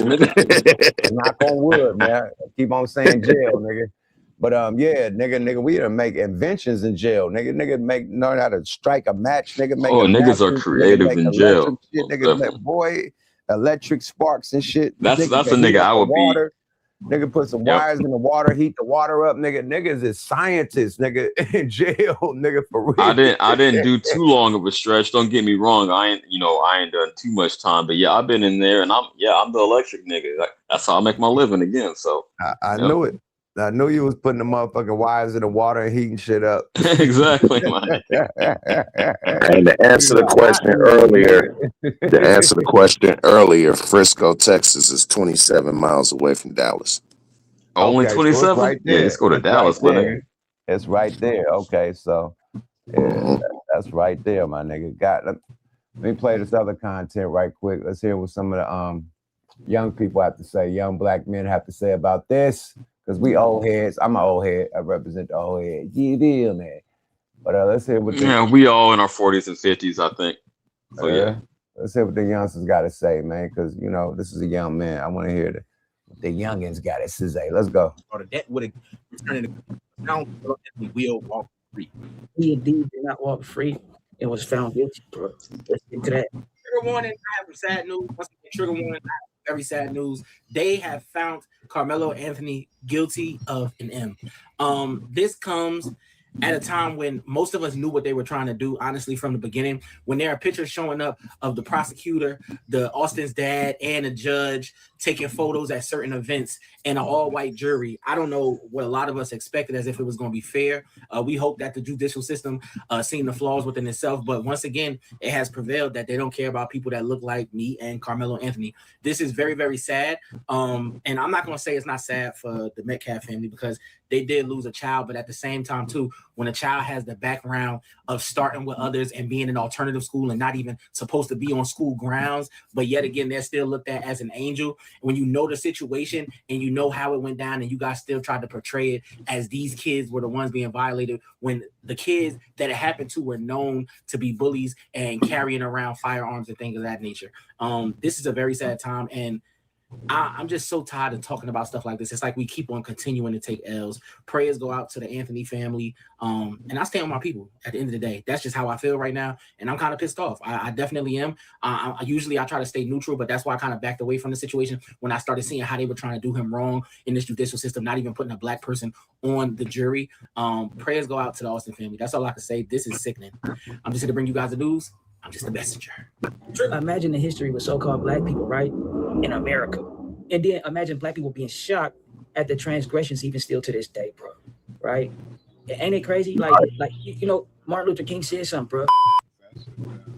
That dream that I had that day has at many points turned into a nightmare. Exactly. Secret Service Sam here with some troubling news. They have just found Carmelo Anthony guilty of murder. This has just dropped. I don't know what this means for Collins County, Texas. I can't imagine the community is going to take this well. As you know, the judge gave manslaughter as an option, but they came back with a murder charge. They ruled that you don't get to meet a shove with a stab. Now, we all know that this seems like it was way more than a shove, and the videos will be released, and we will all get to see those videos for ourselves. But I can't say that justice was served today. How is it that somebody like Rick Chow gets off on self-defense for shooting somebody in the back, a 14-year-old? Talking shit now. He's our age. Now we could tap in. This nigga older than us. Yep. Okay, let's go. He's absolutely right, white man. See, we got good white folks out here too. Like, Absolutely. on, man. But you can't just assume though. Sadly, you can't just assume. Out here, man. Definitely, man. We just talk about the judicial system, man. You know, and them motherfucking Confederate flag flying motherfuckers. Man, peep this, man, right? My first time in Atlanta was at 94. I had some homegirls drive me around the city. I needed some weed. They took me to Swaps, right? And they took me to the fucking not Bankhead, but the other shit that got all the mansions and shit. What's that shit called? Buckhead. They took me to Buckhead. Oh, this where this one lived. This where this where my wife. Like, they showing me all the big mansions. This where Janet at. This I'm like, okay, shit. Where the weed at? They take me to the SWAT. Oh, this nigga, it's all hood and jungles and shit, like houses and shit. It's all hood shit. Nigga, on the way there, nigga, I'm talking about like 2 blocks away from the spot where I get the weed at. It's Confederate flag row, nigga. I'm talking about nothing but flags hanging out in front of the houses, flying proud, nigga. They waving and shit. I'm like, yo, is it cool? They like, yeah, we gotta keep on going out there. What's up, all these goddamn Confederate flags? We cool out here? They said, oh man, it's cool. They ain't tripping like that. They kept on going, right? We pull up to the spot. It's one of the goddamn Goody Mob niggas I'm buying the weed from. Man, I ain't gonna say his name, but that's the first time I met the Goody Mob. You know what I mean? Before. No, they was out. No? Yeah, they was out already. They was out already. Yeah, the Goody Mob niggas sold me the weed and I dipped, but I said, I ain't never moving out here with all them goddamn Confederate flags. I seen a Confederate flag roll, nigga. It was like nothing but flags on both sides, nigga, hanging. I'm like, hell no. I can't. And niggas was cool with it. I'm like, nigga, I'll be spooked. Hey, get this nigga out the chat. Sorry. Got it. Yeah, get the fake niggas out the chat, my nigga. For real. Instantly. Mods, hey, Reese, do your job. Get the fake niggas out the motherfucking chat ASAP. Period. But yeah, nigga, it was nothing but Confederate flags out there. I'm like, I'm cool on Atlanta, my nigga. I'm a Cali boy, man. I can't deal with it. For real. You go one step outside Atlanta, nigga. Hey, it's Confederate City, man. They really standing on it. For real. They don't let you know. I'm gonna tell y'all like this. If I ever leave Cali, nigga, them sundown town. Hey, boy, you don't want to be after dark. One of those, nigga. If I ever leave Cali, I'm moving overseas, nigga. I can't really fuck with the rest of this shit. We got the weather, we got the culture. Yeah, I'm going overseas. If I ever leave Cali, I ain't going down south. Even though that's where my roots at. My family from Mississippi. Yeah, I mean, a little town called McGee, Mississippi. Probably like 2 or 3, 4,000 down there max. And half of them my family, so I ain't fucking with it. No, the furthest I go down southwest is damn near AZ and fucking Nevada. I'm not going nowhere. New Mexico was hella dry. Salute to New Mexico, but nah, I've been out I'm there not too. going nowhere near the South. Nigga, and I got land out there. I ain't going nowhere. This nigga crazy. Nah, they can have that, man. Calico. They can have that shit. Y'all got it. You know what's dope though? What was kind of like, nigga, out there, nigga, Miami is the boy. You go out there, you gonna feel like you in Cali, nigga. Miami is him, nigga. In Miami is You better not leave Miami though, because when nigga, you fuck, start getting into like Sarasota, Orlando, Tallahassee, nigga, Tampa, Florida, Jacksonville. nigga, all that shit is fly, nigga. That shit is popping. It's lit. I'm talking about, yeah, good luck on the mother spots, my nigga, period. You know? But there's some cool spots out there to chill at, definitely, man. New Orleans is dope. You know, Houston is dope. I still ain't been there. I've been to like half the states. I won't say I'm a little nigga, but I've been, I traveled domestically, but I ain't been overseas too much. But I've been to half the states, so I know what y'all talking about. I've been in New York and Philly and shit. But like Florida. I said, I didn't even move to Houston, my nigga. You know what I mean? Like, it's different, man. Like, it's different from how we live out here, my nigga. It's way different, man.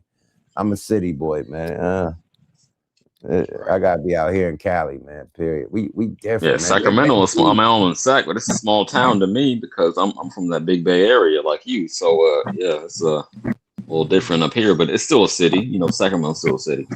Yeah, the Houston shit had me off because the felonies for the weed. I'm like, nigga, I'll be struck out out here, nigga. How much weed? Felony for the weed? Oh, no. A doobie, nigga. You get caught with a doobie, a seed in your car, nigga. It's a felony. I got an ounce at a time, minimal. Mike Sorry in the back. Hey man, niggas gotta understand, nigga, that Georgia, you are in the Bible Belt, sir. And we don't give a damn about what you city slickers do up there. You come down here, then I'm gonna tell you, and I speak for Texas, Louisiana, Mississippi, Alabama, Georgia, and Florida when I say that you can give your life to God, but your ass belongs to the state of Mississippi. Nigga, you said it like Ray Charles. Nigga said Georgia. Georgia. I was about to grab some shit in Miami before I got my property out here. My last property I just got where I got my tenancies. I was gonna go to Miami, and because we was gonna just get the Airbnb shit popping, you know what I mean? But you know the rules of this shit, man. You gotta buy a property, and you gotta be in that bitch for a year before you can even rent the motherfucker out. So we I didn't know that. out. Yeah, you gotta live in that bitch. You gotta be a real tenant to even start leasing it out. You know, that was the rule for them condos that's on the beach in Miami. You know, they know the lick. Niggas trying to Airbnb them motherfuckers. So, right. Like, yeah, I'm trying to get one of them condos and Airbnb that bitch. You feel me? You know, hey, it might be worth it. A year out there. You couldn't stay in Miami for a year, and then that humidity. Grab some shit out there, but just being hella far away, all them tornadoes and shit, hurricanes and shit start hitting. I'm just gonna grab the thing about Florida, hurricane. It ain't no every now and again, nigga. They got hurricane season, nigga. They're coming every year, multiple. Every. Oh yeah, and for niggas who think that California got a bunch of earthquakes, nigga, I'm 42 years old. I've actually felt one earthquake in my entire life because I'm a heavy sleeper, and that was in '89, and that shit was drastic when I was 5 years old. So it ain't earthquakes out here like y'all think. Come to Cali, my nigga. Advertisement. Hey man, it's probably a little overpriced out here, but you paying for the weather, you paying for the comfortability, you paying for the opportunities out here. I mean, shit, the game, like it's so much shit out here. Like, hey, the weather, the beaches, the water. Anybody that ever dealt with realty will tell you that realty revolves around 3 L's: location. You know what I'm saying? California I love the lifestyle. I can't see myself living nowhere else. Go ahead, man. California is a state that has everything that anyone else from another state would have to travel to go get next to. We have the beach, the forest. We have it all in one. The mountains, the snow, the city, the country. Exactly. You said it. We got every kind of environment within this state. Within one, you go all that shit right here. You ain't got to travel nowhere. You ain't got to go to motherfucking Miami to see the beach. None of that. You ain't got to go to New York to see the snow. Nigga, you ain't got to go. Like, it's right here, nigga. Right you ain't here. got to go to Vegas to go gambling and shit. It's right here, brother. You a farmer, nigga? You go right into Central California, nigga. They got all the farmland. You can. You want to go wine tasting and shit, and Any of that. wine country and shit. We got Napa, we got Temecula. Yeah, come on, man. What we doing, man? We got Big Bear and shit, man. We got what we doing? Big Sur, Half Moon Bay. Like, come on, my nigga. What we doing, my nigga? Monterey, nigga. We got it all, my nigga. Like everything on water, my nigga. Like it's beautiful out here, my nigga. Beautiful, man. I just found the cut in California where they got water. Like, I don't know if y'all been out there. Y'all probably been in Miami. Miami water ain't like fucking fucking the Bahamas. The Bahama water is turquoise, and you can see right through it. See through, you nigga. Can see through that shit. Like it's like you in the swimming pool. Yeah, it's like you in a fucking that's something I need to do. my nigga. I'll be real. I ain't been out there. So look, I found the spot in Cali where the water is like that, my nigga. Laguna Beach out here, man. Laguna Beach, they got clear water, nigga. It look like the Bahamas, my nigga. I'm like, how the fuck? Wow. Yes. Laguna Beach is, man, got that clear water, and you see through it, you see the fish and everything, nigga. Laguna Beach is a old, like it ain't lit like it was, but like back in the 70s, 60s and shit for white people. No, it's lit now. It's super It's lit. It's still lit. Okay, but yeah, that was like a big resort town to go to during a spring break. Like that was a spring break spot right there. No, it's lit. That motherfucker lit. Yeah, that bitch got clear blue water. Reese could tell you. Reese, am I right? That shit got see-through water. I know exactly what you're talking about. Super see-through, nigga. Like, yeah, Laguna is him. And then I went to some island. You gotta go across the bridge from San Diego, like Colorado or Catalina Island. Catalina? No, Colorado, not Catalina, nigga. This is Catalina's also. Yeah, that's San more. Diego, Colorado Island or something, nigga. That motherfucker is it too. That Colorado Island, nigga, you gotta take a long ass bridge across it. Oh, Coronado. Oh, someone said check Coronado. Coronado. Yeah, the Coronado Island. Oh yeah, that's him. That motherfucker lit, huh? Lit, boy. That's a boy. I'd rather go there than fucking whatchamacallit, the other shit you named Catalina. They got better restaurants. It's way better. Catalina is dope, but their restaurants is bullshit. Yeah, that's more of like the coast of Long Beach. I get that's more up towards LA. Like and then go outward. Yeah. Yeah, Coronado. Yeah, Coronado, nigga. Coronado Beach. Oh yeah, that's him right there. That is fucking him. That's a little cut I just discovered. See, I ain't spent too much time in Southern Cali. Like I said, I've been to half the states, but not too much in Southern Cali. It's like I spent most of my time in La Jolla. I like San Diego, but I ain't really explored all down there, so I gotta do that. Let's hear what the old man got to say, man. Let's hear what he got to say. He talking that shit. Let's go. How is it that George Zimmerman gets off for killing a teenager, Trayvon Martin? This is just not the outcome I think anybody wanted. Let me know what you guys think in the comments. This is a sad day for our justice system. Secret Service Sam Out Samson for president of the world. You ask me, shout out Secret Service Sam, bro. If you ask, that got secret zit on his forehead. The fuck they got that little baby band-aid on your head, nigga. I nigga covered it up with the manhole cover. Yeah. Hey, but he was speaking some real shit. Hey, shout out to him. I ain't gonna clown him because at least, like I said, there's some white people could see through this shit, and it was a sad day for justice in the American system. So I'm with him. Shout out to him. Big time. Let's see what's going down in the streets. Let's go. And it's understandable, bro. Let's get into it.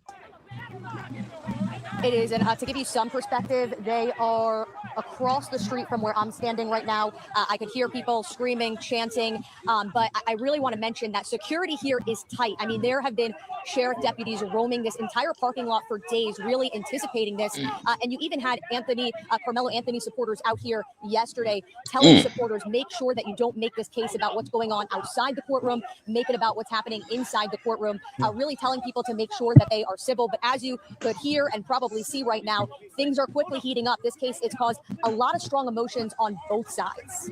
Hey, Brooks, stand by. We want to come back to Cully Stimson, who's still with.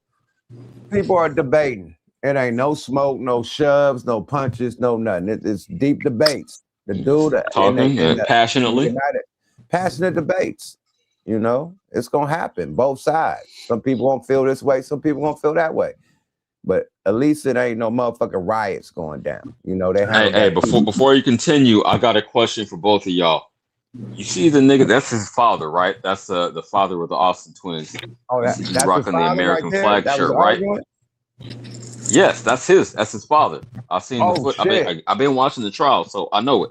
But I want to ask y'all this: is the American flag the new Confederate flag nowadays? Because I know we all American, right? All that is cool, right? But I think niggas they're repping it like that. Not niggas, but the white people are repping it like that. Some of them are repping it like that.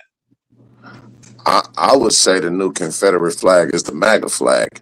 But as far as propaganda goes, propaganda is propaganda. So before we even pay attention to the shirt, pay attention to how they're framing the narrative of only showing the angle of the conversation with a black man aggressively yelling in the face of this man, and then look at whose TV show it's on.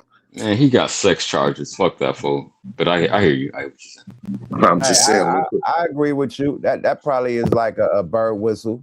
You know what I mean? They probably can't rock the Confederate. Yeah, exactly. Thank you, champ. That's probably a bird whistle, you know. Definitely with him showing up with he can't show up with a Confederate shirt on. That's the daddy. Yeah. I agree with you. That's probably a new flag, you know. He's poking fun. That flag and shit. Coronado. He's poking fun at him. Coronado. Okay, cool. Coronado. Thank you, my brother. Coronado. Thank you. That's what they call plausible deniability. No, I'm just representing America. You know what that means nowadays in this climate. You know that's some MAGA shit.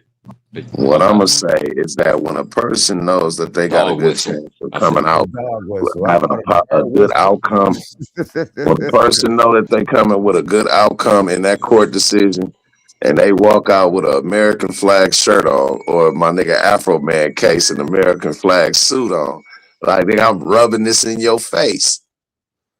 Yes, absolutely. Yeah, this is America. This is what America stands for. I won, nigga. Yeah. Yep. He's saying America won. Let's go. Kelly, what do you make of the quick verdict by the jury here? Because as we pointed out with Brooks, sometimes it can go either way. See how you say the quick verdict, right? And I understand the people's frustrations, right? But this thing is systematic, right? So you arguing with other people in a 99%, and it makes no sense. Facts, right? They just get to feel good because they just so happen to be the same skin tone as the tone, right? You know. Yeah, it can go either way, but I think in a murder case like this, a quick verdict is always bad for the defense. And so I would expect a guilty verdict of some sort. Yeah, Cully, just want to get your thoughts, too, on these demonstrations that are happening. You can't ignore what's happening right on the screen there. This has been happening throughout this trial, but obviously it's reaching a heated moment right now. As we. So is this both the parents? Is that the parents of the twins? The dude with the I'm not sure. No, that I'm not sure about. I don't know about that. I know that's the white dad. It probably is, man. It probably is, because why is he arguing with this one individual? That makes sense. It probably is a father. It's probably father to father debate. I would have let the left hand go. I don't got that much impulse control. I was just about to say, if that was me, I couldn't do it. I'll be ready to go ahead and they say that's not that. Hey, you can't put that man nowhere close to me if that was my son. I'm sorry.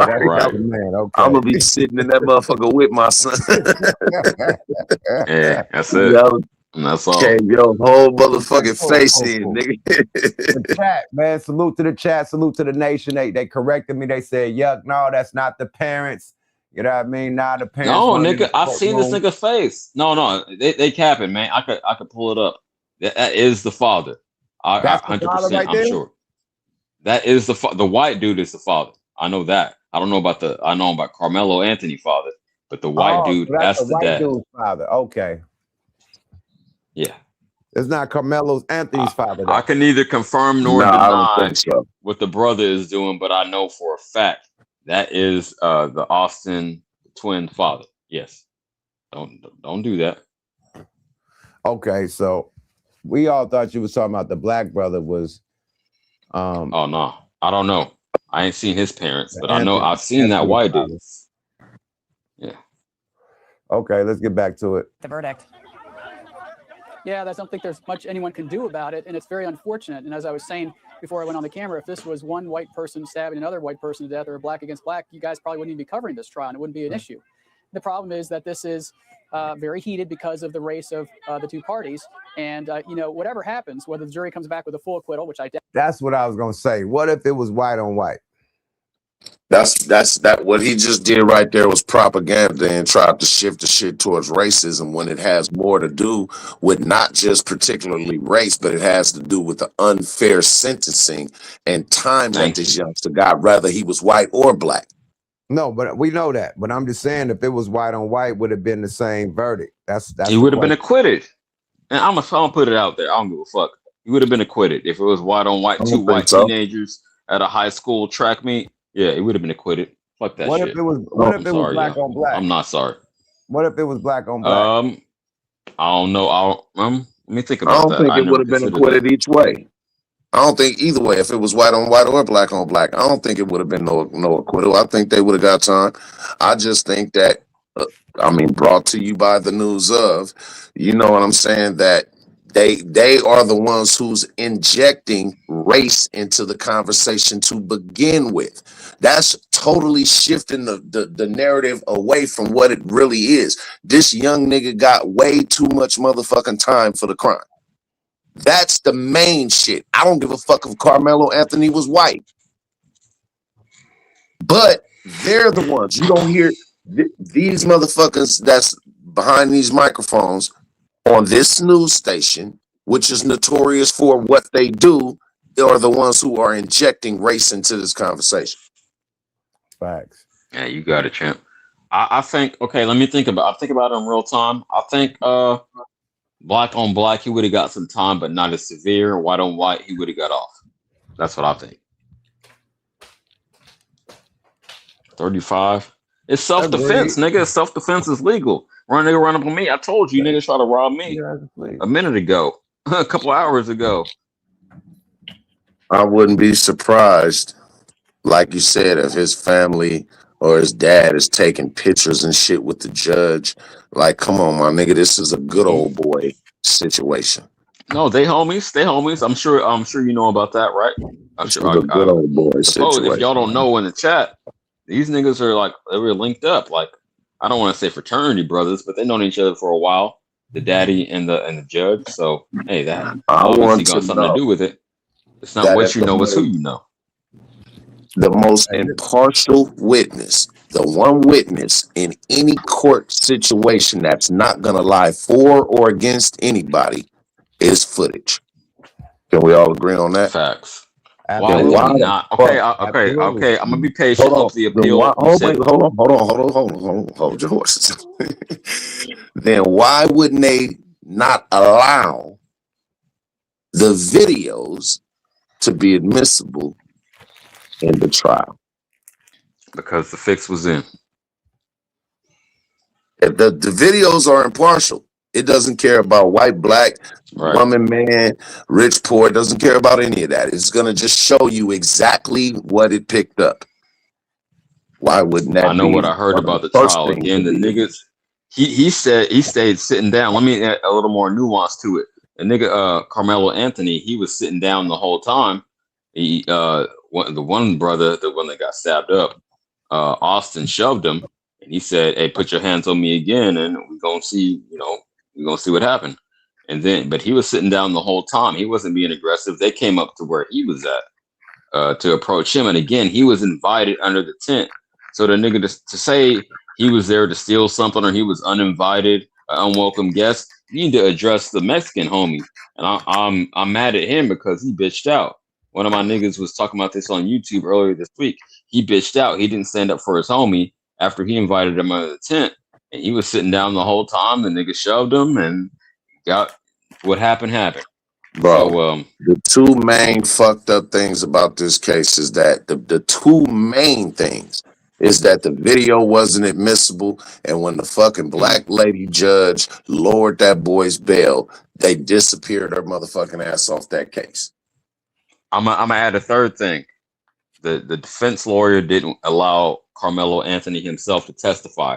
I understand he's a teenager. He might not be the most articulate motherfucker in the world, but let him give his side of the story. I mean, it couldn't have turned out no worse, right?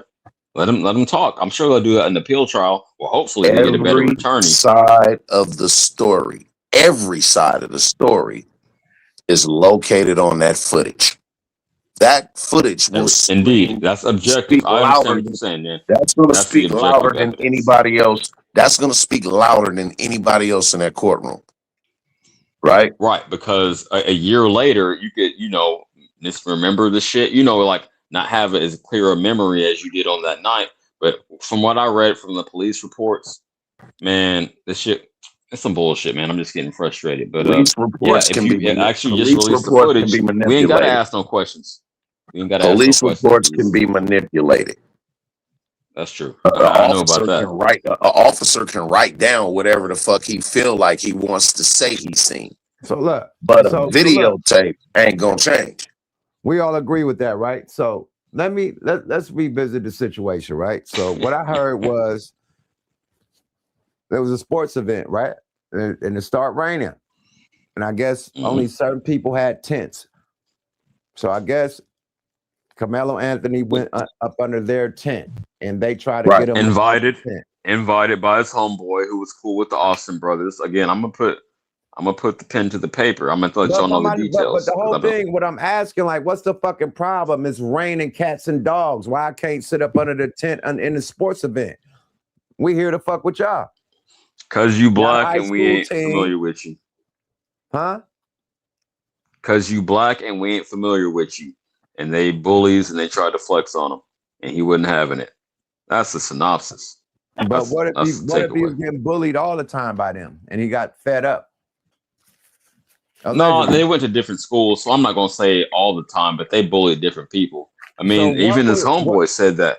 But what brought them together was a sports event, right? Yeah. Yes, but it wasn't on. Let me add this: it wasn't on school grounds, so it's not like niggas want to say, "Oh, you can't have a knife on." It wasn't on school grounds. It was like a park. It was a neutral field where all the local schools go to compete. So it wasn't on school grounds, and it's not illegal in Texas for even a youngster to have a knife. But yeah, he was invited under the tent, and they just didn't like it. They said, "No, you black. We don't like you under our tent. You flexing, and we going, man. Hey, he got what he got. I ain't mad about it. I'm sorry. It's tragic for any young person to lose your life, but actions have consequences. When white people say "fuck around and find out," he fucked around, he found out. Like I'm gonna say, condolences to the family, man. Like we wish it would just been a squad. I'm not wishing death on him, killed, but yeah. Let's not be cold-hearted like that. It's still a human life. No, but hey, I returning the same energy that they give us. They wouldn't be if it was reversed. Imagine two 6 foot, 200-pound black teenagers and their teammates ran up on a little 5'9", 130-pound white boy. They wouldn't be saying that shit. So, hey man, it is what it is. I agree with Rock Engineer. Everybody lost. One family lost their kid. And then another family lost their kid to the system. So both families lost. I was just about to say that. Everybody found out. Everybody found out. Yeah, man. Sad situation, man. Free Carmelo Anthony. Oh man. Hey, Michael Scott is still backstage. Oh, he is? Okay, let me get my nigga up. My bad. Damn, he been marinating. What up, my nigga? That must be out some of that good old gelato, my nigga, because he ain't on the ball tonight. Hey man, my bag, my nigga. Like, what's happening? Yeah, I'm sitting here. The only thing I got to say about the topic y'all talking about right now is that it just seemed like I agree with Yuck, you know what I'm saying? Everybody taking the loss on that, but we seeing a lot of brazen shit today. You know what I'm saying? We got motherfuckers around this country ain't got no heart for nobody but their interests, man. You know what I mean? So I mean, I gotta look at it as it is. You know what I mean? Like shit. I mean, we taking all kind of L's. You know what I'm saying? And we always the ones that's taking a high road. You know what I'm saying? And that's cool. You with me? Cool if it's paying off. That's cool if it's paying off for you. You know what I'm saying? That's cool if gratitude is being shown. But when that becomes the expectation of you to always take the high road when you the ones to get fucked up the most, man. I mean, and I ain't trying to pour salt on nobody's wound or nothing. I mean, because a loss is a loss. But I'm just saying, you know, as a being part of a collective, I mean, we take the ill and get insulted at the same time by the system, though. By the system, like the police are going to motherfucking shit, knock the motherfucking noodles back for nothing. Look at all the people, like, for example, pigs didn't kill, and officers get off scot-free or whatnot. And you know what I mean? No apology, none of that shit. I mean, you know, just they did their job. You know what I mean? Listen, I'm just high road can only take you so far, man. I feel you. Not to cut you off, Mike Ascari, and not to cut you off, CJ. Let me ask Mike Ascari a question, because you locked up for a similar situation. Do you think that he was going to get time regardless? What, you know, was it going to be manslaughter and he get a little bit of time, or was he going to be able to just walk away with self-defense? What do you think in this case would have been right, manslaughter or self-defense? I think the only way he would have got away with some kind of self-defense if it was some kind of camera footage that clearly showed him in self-defense. You know what I'm saying? Outside of that, outside of that, being that he's, you know what I'm saying, a black man, there's no such thing as self-defense when it comes.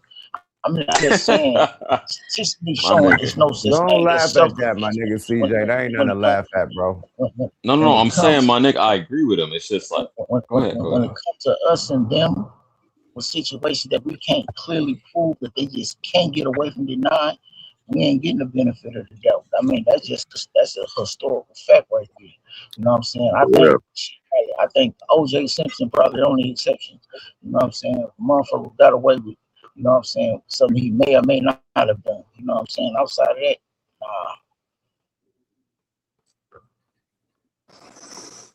Somebody was like, stop being so nice, man. I'm just giving the other side of the coin. You know what I mean? You know, giving different questions, different content for us to talk about and elaborate on.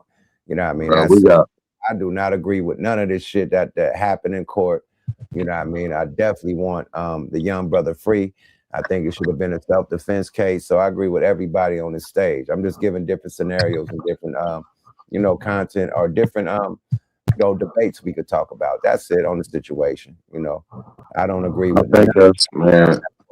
But people like, stop being so nice. Hey, brother, you get your ass on the stage then, Mace. I'm gonna throw the alley-oop for you to come talk some shit, because it's a lot of people that's emotional in here too. So let me get some people up in here. You know, since they I do want to say this real quick though. It's an emotional topic. You know what I mean? Period. So I feel people. You know what I mean? I feel the community. You know what I mean? We always go through this shit. You know what I mean? And it, you know, it's becoming so common that we immune to the shit. You know, we used to be outraged, you know, when a Rodney King situation happened. Outraged, like we ready to tear the city down. Now it's so common. They did. We did.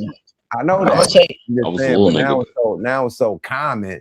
You know what I mean? It's like every day. Nobody's trying to tear the city up no more. Nobody's trying to revolt. You know, you're gonna definitely have, you know, the people come out, you know, and do some speeches and get on the news and whatnot. But that ain't enough. I'm not advocating for violence. Let me be clear. Like, can I say this real quick? Mike, I'm gonna let you go. But I want to be clear. I'm not advocating for violence, but we gotta take more action. The marching and the speeches, that ain't getting us justice. It's so common right now that we ain't activating. You know what I mean? It was, you know, back in the day, we used to activate because it wasn't on camera. And you know what I mean? But shit is on camera nowadays, and shit will be on camera and they still let a motherfucker scot-free. And people like, they don't give a fuck. You know what I mean? Like, niggas was voting because we thought we had action. Thought that, you know what I mean? That we could change the verdict or something. But now, nigga, you can't change the verdict. It's a word for that. I mean, we desensitized to that shit for a few different reasons. For one, back in the day, you know what I'm saying, it wasn't so much black on black violence, man. You know what I'm saying? Black folks in this country is desensitized to violence because we so used to it, you know what I'm saying, against us and us against ourselves, though. You know what I'm saying? We've been on autopilot with that shit. I mean, that is a topic that's being discussed more and more in here. You know what I'm saying? Is that, you know, we do look hypocritical when we get outraged about police brutality and shit like that. But we drilling each other, though. You know what I'm saying? For bullshit that we ain't going to even be mad about 6 months from now. You know what I'm saying? Like or 6 weeks from now or 6 days from now. Not You know what I'm me. saying? Like I'm just saying, like as a people, you know what I mean, we do have to find a way to start getting over that and stop, you know what I'm saying, stop tripping on the small shit. You know what I mean? Because otherwise we ain't like the credibility.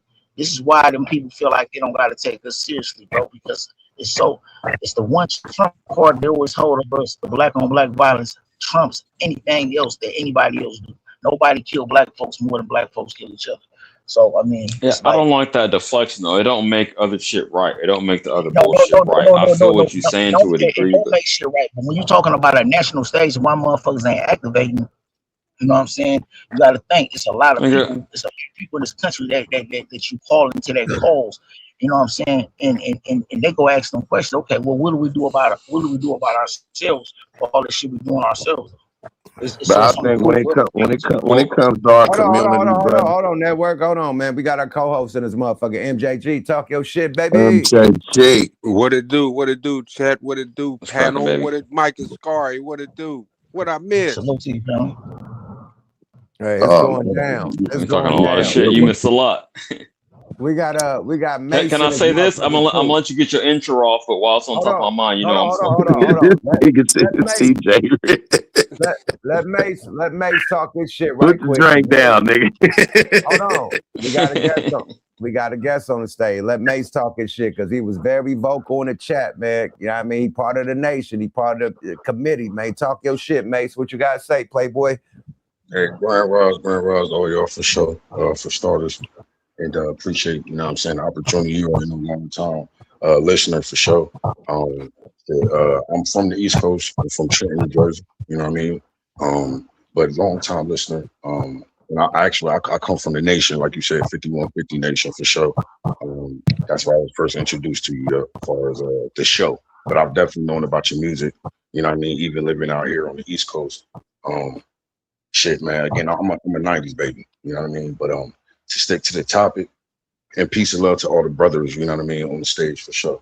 On the topic, right? I just, again, man, I understand about what happened. I understand about I feel like this is a micro situation. But it is something. Never forget the macro, right? Never forget the big picture. The big picture is this is a small blimp, right? I hate to say that, like that a life is a small blimp, but if the son was raised better by the father, right, by his community, like we are with ours, right, because we definitely have knowledge of how to act around white people, right? I don't know if any of you guys ever ran track, right? I've run track. You know, I've been a part of some state championship teams, and I can tell you, being here in Trenton, New Jersey, right? I'm an hour away from Newark. I'm an hour away from Camden. You feel me? I'm capital city, right central. We brought blades. We call them hawks. You feel me out here? You know what I mean? You have hawks on you everywhere you go. I honestly don't know somebody from the hood who ran track and field, who played football, who did basketball, and we did not travel with weapons, because when we go to Camden don't like Trenton. If you know anything about the politics in Jersey, right? I'm calling out of Jersey. If you know anything about the politics in Newark, you know, East Orange and shit. Trenton got you know, we don't always get along with, you know what I mean, East Orange and Newark and shit like that, right? So we were traveling out of city and we were going places, and the goal was to go there, whoop feet, and make it back home. But sometimes we would get into riots, right? Sometimes we would get into scuffles, squabbles, right, with motherfuckers in East Orange. You know, we've had Camden come to play in Trenton, and guess what? Somebody got shot, right? Taxi driver got shot in parking lot, right? So I don't understand this this ignorance of like, oh, people don't go to, well, what is he doing traveling? You know what I mean? Yo, you were raised, and I feel like this is a spiritual, mental thing with all Black people, right? Like we all come out the diaspora, we all migrated, right? Y'all family migrated to the West, my family migrated to the East, right? Coming up out of slavery, you know what I mean? Some people family migrated MJG, your people's migrated to the Midwest, right? But we all coming from the same base, right? We all one people. I always say one culture, no matter what coast you from. It's one culture. Fam, we're all raised, protect yourself, right? Because you don't know if it's going to be a gang of your own people because of proximity. And that's to go to Mike, what you were saying as far as, you know, we kill each other. That's only proximity, right? That's propaganda. Thank you. Those are things That's all I wanted to say. those are things that are pushed on us on purpose because white people kill each other the same amount of just the same amount, if not more, right? So that's only proximity, Mike. That's so that those are things that they've literally beat in our head, right? Over hundreds of years. And that's what my bigger thing of the macro, right? Let's not forget the ancestors that never were able to grow up and have an opportunity, right? The same as this young man, but guess what? They were killed for much less, right? Murdered in cold blood for much less, never got justice, right? I do believe CARMELO is going to be able to get an appeal, especially with the information that's been coming out with the DA, right, and everything, because that's a conflict of interest, right? They're compromised, right? But let's never forget, like the little girls, right? And again, there's so many stories that we, again, that. And I understand we all got to go live life. You know what I mean? We got to make sure these bills paid and everything like that. But yo, we literally stand on the shoulders of your grandparents, your great-great-grandparents, your great-great-great-grandparents, your great-great-great-grandparents. And you may not understand and live with that weight every day, right? But never forget, 100 years ago, 100 years ago, there was somebody in your bloodline, in your lineage that had to endure for you to get where you at, right? The opportunity that you had. You know what I'm saying? And I really believe, they make sure they flood us with bullshit, right? On the daily to make us forget the bigger picture of, fam, we still got a goal here, homie, right? We're 75 years removed from segregation. It ain't even been 100 years, homie, right? It ain't even been 100 years. So never forget, we're still in transition, right? And I understand, some of us, are able to earn, larger amounts of money, right? But again, like when you go, like, that's currency, the cultural cachet is something that you don't need cash for, right? Cachet or cash, right? I'll take the cachet all day, right? Like I've actually had the opportunity to experience and live in Sacramento. I've lived in Vallejo. I've lived in I stayed in Hercules. I stayed in on East 114th for a month. You know what I mean? My ex-girlfriend, she from Richmond. You know what I mean? So fam, on my mama, I actually learned. I lived in California for like 10 years, you know what I mean? So I had an opportunity, right? I actually did learn from some OGs with the Panthers. You feel me? Her parents were a part of that. And when you start to understand like the love of being us, like, it is a privilege, to speak to my brothers on the West Coast, right? Because again, we all migrated out of the South, no matter where you come from, your people's migrated to the West. My people's just migrated to the motherfucking East. You know what I'm saying? We really one people, fam. And never forget, like, you got a platform, you able to push other people. You got your riches, you got your tangible things, but guess what? Your cultural cachet, is what carries you. Absolutely. Absolutely. This thing need to be a co-host, man. No. I got both, bro. and the thing is, like, when you podcast, you got to have both sides of the coin. You know what I mean? You got to say how we feel, and then you got to throw some content. Like, what if No, I feel look you out for it. Yeah, so exactly. you always gotta Facilitate the go. conversation, champ. Yeah, you gotta go Sorry to both cut you sides off. of the conversation. That's what I always do on the content. And you probably got mad at like, stop this, stop kissing ass, nigga, stop being nice. But I was just giving both sides of the coin. You know what I mean? Saying rest in peace, you know, to the gentleman that's lost his life. He still lost his life over a fucking fight. Nobody want to lose. Yeah, over some bullshit. Okay, I will acknowledge that. I ain't heartless like that. I have 2 boys. I never want my children to lose their life over a fucking fight. So I said rest in peace to the child and condolences to the family. That's only right. It was a child. But still, do I agree with the fucking judicial system? Fuck no. At all. But I could still be a human and say rest in peace to that young man. And I also I respect it. Right? Look at that white boy. Look at a few points that he made real quick. Give me a second real quick. Mike, give me a second real quick. I want to respond to a few things you said. One, like, it's the difference between the propaganda and the message. You know what I'm saying? You know, whether they use that as the black on black violence as a propaganda against us or not, you know what I'm saying? It is a valid point, you know what I'm saying? Like, out of all races, outside of maybe Hispanics, what race is more guilty of filling the prison system up for really self-genocide? And unfortunately, I had to put myself a part of that equation, so I don't speak on that lightly, you know what I'm saying? Considering the circumstances that I'm up under and how I got here. You know what I'm saying? I'm just saying, like, I mean, it's a point that at some point we will have to address if we're going to raise the voice of, you know, going back to the old ways of, you know what I'm saying, of struggle. You know what I'm saying? Where they used to struggle. I want to address that, champ. You know what I'm saying? If you don't mind, I like to address that. Let me land my like plane. old boy said. Yo. Go ahead. Rich. Hold on, champ. Rich, one at a time. I got a delay. Go ahead. Let him finish and then you go.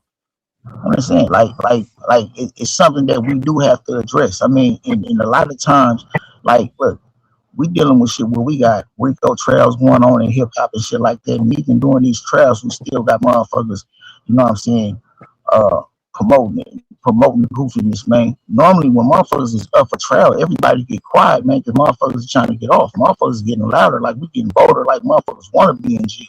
You know what I'm saying? Like, it's like, you know, something is wrong with us, man, that we got to address. That's all I'm saying, period. I'm not talking about, I don't give a fuck about what they talking about.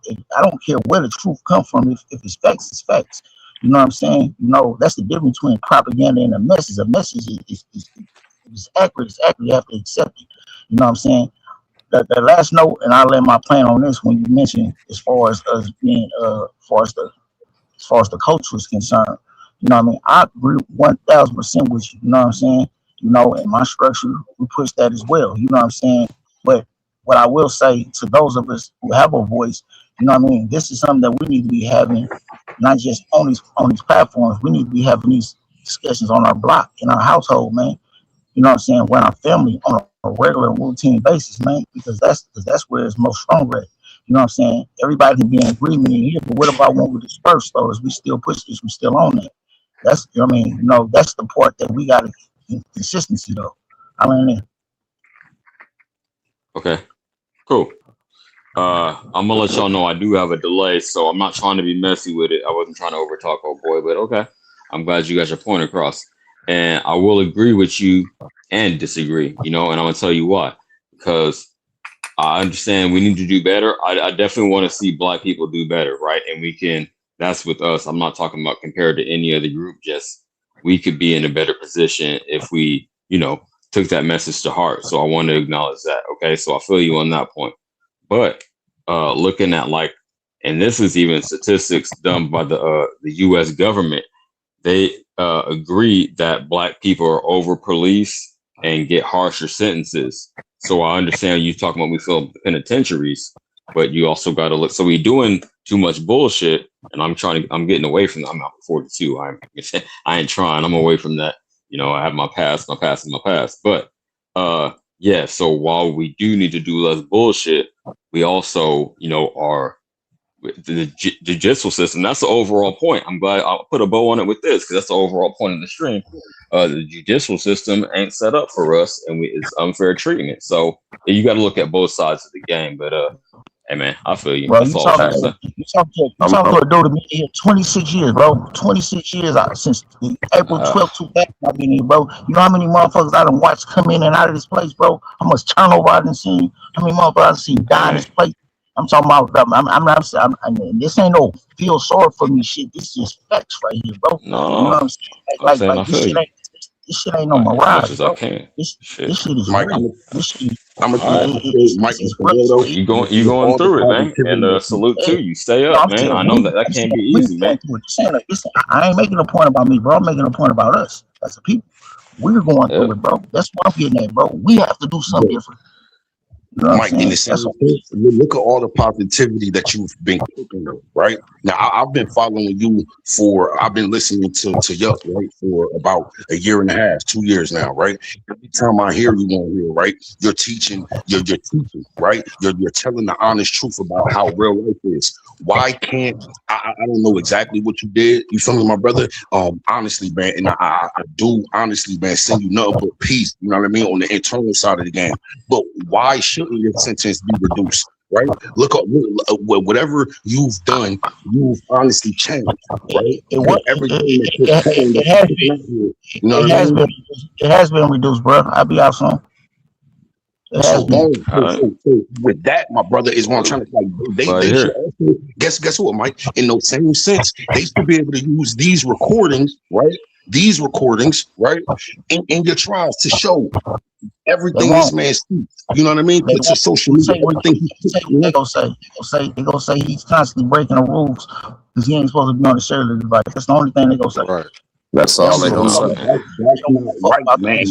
That's not right, man. That's what I'm saying. If it was up to them, it's called censorship, bro. I do this, bro, because the task that I have at hand is more important. I don't confuse their rules for righteousness, man. You know what I'm saying? No, they make rules that's designed to be to my detriment, man, not to my good. You know what I'm saying? When you got a motherfucker like Donald Trump in office who has 34 felonies on his record, officers knows that Congress misuses the military, misuses every branch, fire his prosecutors and all this shit. I don't believe in the laws of this country no more. I'm just keeping it 1,000 with you. The laws that on the books of the United States government has no credibility with me no more. You know what I'm saying? Period. None whatsoever. Not that they ever did, but when you vote a motherfucker like that in office, I mean, man, if they gonna get this man 35 years and let the Epstein classes run free.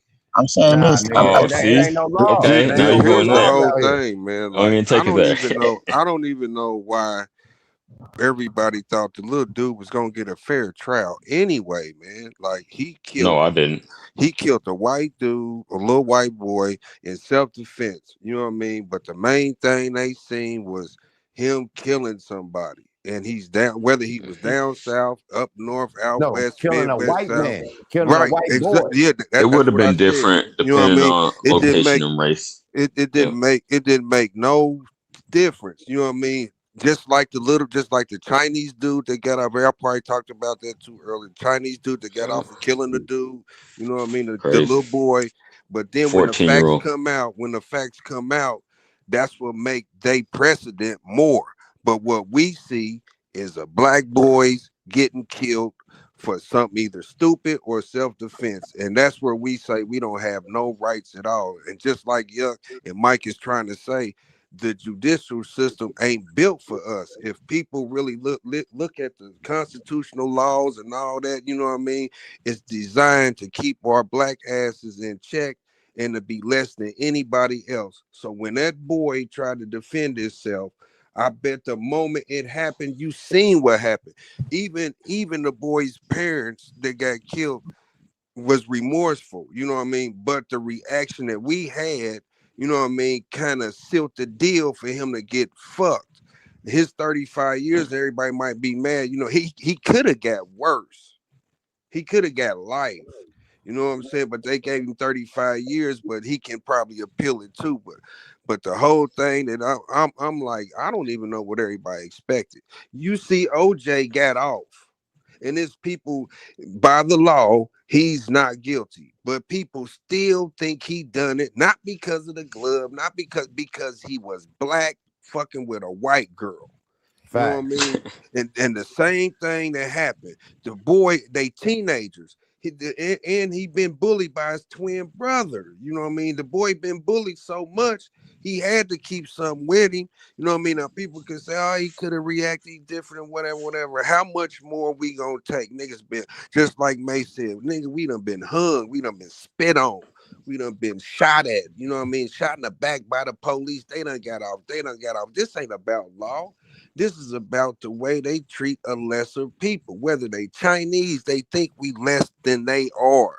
You know what I mean? I don't care how much money we I've get. been on the same page. I don't care. Go ahead. Go ahead. God damn, CJ, you worse than me. If we keep, you know what I mean, talking about it ain't gonna do nothing no more.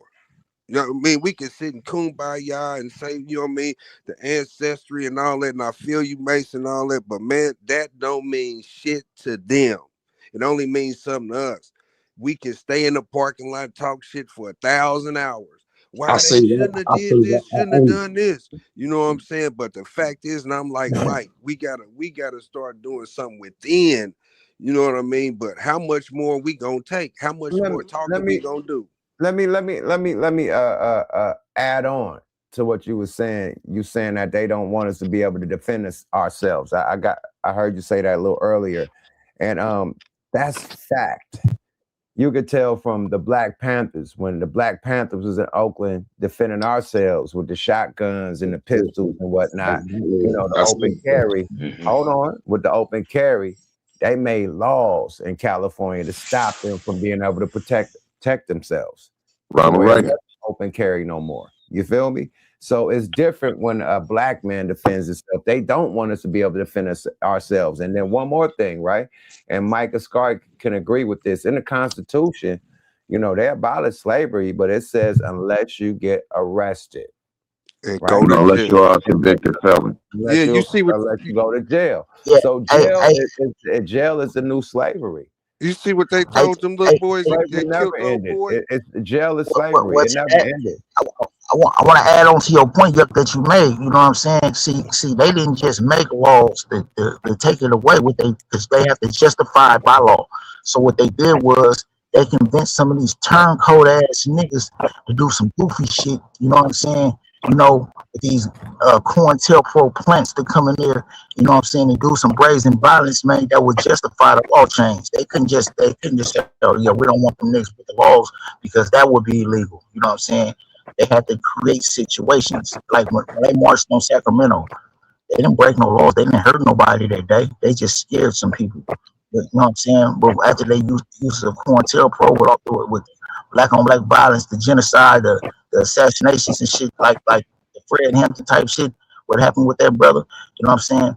That's what gave them, you know what I'm saying, the crookedness, that's what gave them the legal justification, you know what I'm saying, to take it from us, you know what I'm saying, you know, by using us against ourselves, period. But look, let me add on to what I was saying about that being legal slavery. It's not just for the black man, it's for all men. So a white man could be in legal slavery too. A Chinese man, a Mexican man, a motherfucking Armenian man, you name it, a Puerto Rican, whatever. They all in that motherfucking slavery. Hell yeah. So they made that shit for everybody, not just for the black man. You feel me? But it is. But see, let me say this right quick, man, because I've been quiet for a minute, letting y'all rock. Let me just say this, because there's a few points I want to touch on. One, the 13th Amendment, that is the loophole. You're right. Slavery is abolished except for a convicted felon, and jail ain't the new slavery, it's the continuance of. You know what I'm saying? That shit ain't never left and came back. It never left. You know what I'm saying? That's what made it legal. Secondly, to go off of what my brother Mace was talking about, I understand where he's coming from, because in our minds, hearts, and in our communities, we have to run ourselves and we have to run our communities and our culture the same way that a country runs a government. You have your diplomats, and you have your military. The diplomats or the orators, they're the ones who goes out and they do the talking and try to negotiate. We're going to try to do this without getting the other thing involved. But when all motherfucking negotiations break down and we can't find no way to have no diplomacy, it has to also be those that's going to step in on the military front as well. Now, hold on. To build off of what Mike was saying, you got to understand that an intelligent ass black man has never, ever, ever been a threat to these motherfuckers. But an intelligent black man who got too many people listening to him is the ultimate motherfucking threat.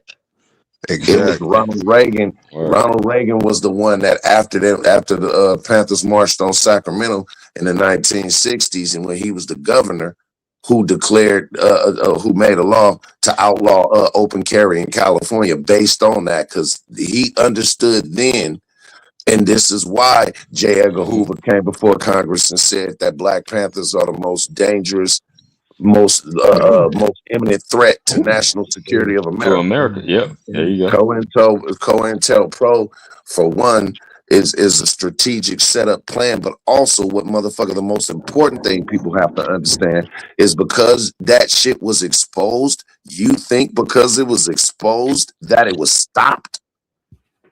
You better wake the fuck up. And This went underground. And another thing, like we can use the law to our advantage, and it'll also be our disadvantage. Just like what y'all just said, when the Black Panthers armed themselves, it was up under the law. We all can have rifles, and that's all they did. Everything they did was within the law. So when we learned to dance, they changed the tune. They changed the motherfucking tone, and then they went illegal. They went illegal to make us illegal. You know what I'm saying? For every black person that got legal, even now, you know what I'm saying? They use the law to do illegal shit.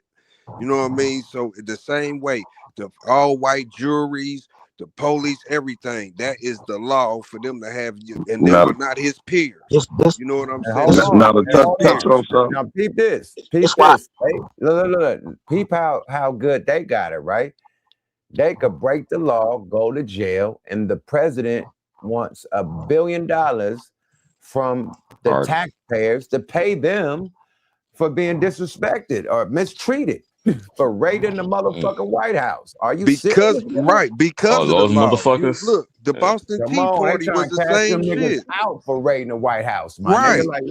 They get paid for the law and then breaking the law. You know what I'm saying? Like that's all right. You know what I mean? You hear them say, "Land of the free, home of the brave." We fight for this. We fought for this country. They didn't say we marched for it. We fought. Let that be black people raiding that motherfucking White House. It would have been 1,000 dead bodies on the front. And for the few that did raid, they would have dropped the nuke on that I bitch. We had to. I just sat on this stage. I just sat on this stage. I just sat on this stage and made that point. I don't know how many damn times. You know what I'm saying?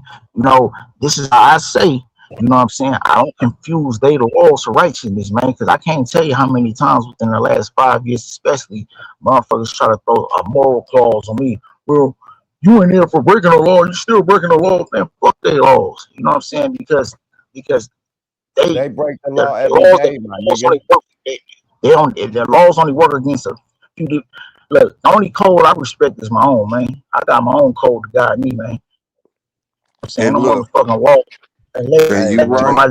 They've shown us they change the law around us depending on what we're doing. So you can't always what a white person says is wrong.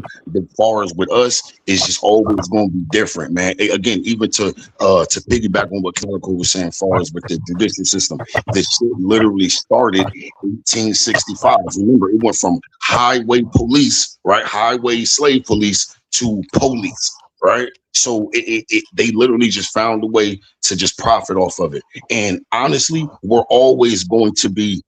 They will always try to make us to be their number one base behind the prison system, right? Because again, the free labor, the slave labor, because from us, again, man, we are vibranium, right?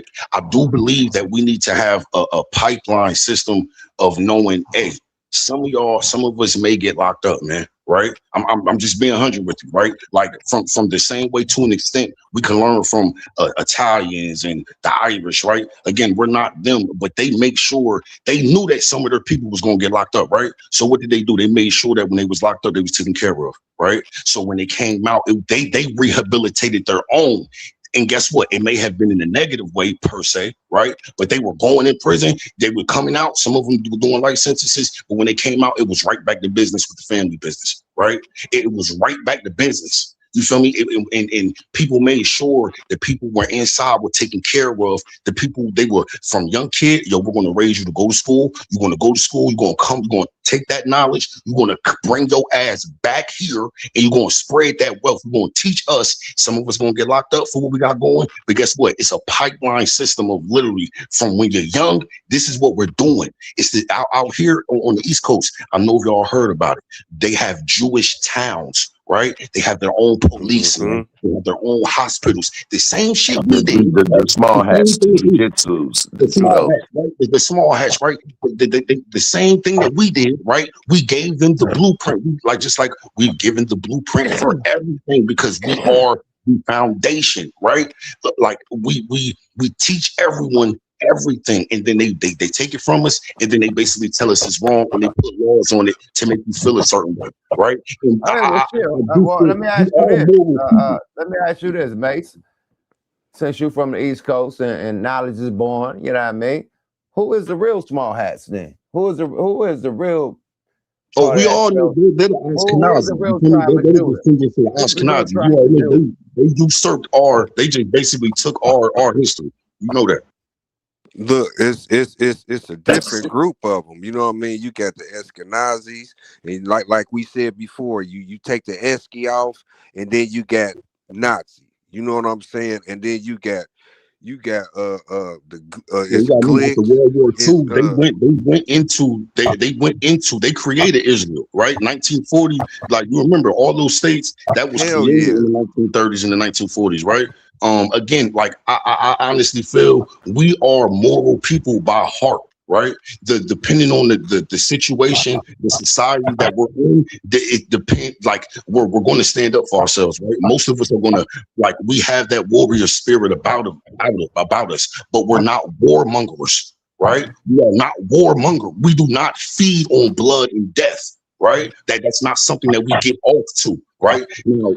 That's something that they tried. That's why they worked hundreds of years, right, at trying to desensitize us. But guess what? When I see somebody what KARMELO going through, it still touched me. I still feel it, right? So they'll never be able to wipe away that connection that we have, man. That spiritual connection. You feel what I'm saying? Oh, honestly, you need to do it.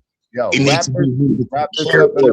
wrap this up in the bow tie. Let's continue with the rest of the content. We've been on this shit for 2.5 hours, man. Free KARMELO Anthony. We've been very emotional damage. We know exactly what needs to be done. You know what I mean? We know that the system is fucked up. It's against the black man in the worst way, and the black woman, the black family. You know, and the best way for us to survive and get over this shit is for us to unify, man. Black unity, man. And we can't hate each other and get over it. You know, every other race is united. You know what I mean? Like, okay, you're going to have some disagreements, but far as the whole shit, they going to get down for each other, my nigga. If they beefy, you have a Crip and a blood Mexican, but if the Mexican getting beat up, nigga, that blood Mexican going to get down for that Crip. He ain't letting that Mexican get woo-wop. Same with an Asian, same with Armenian, same with a Puerto Rican, anybody else. You know, so we just got to start standing up for ourselves. You know what I mean? Period. Straight up, and that's how we overcome this shit.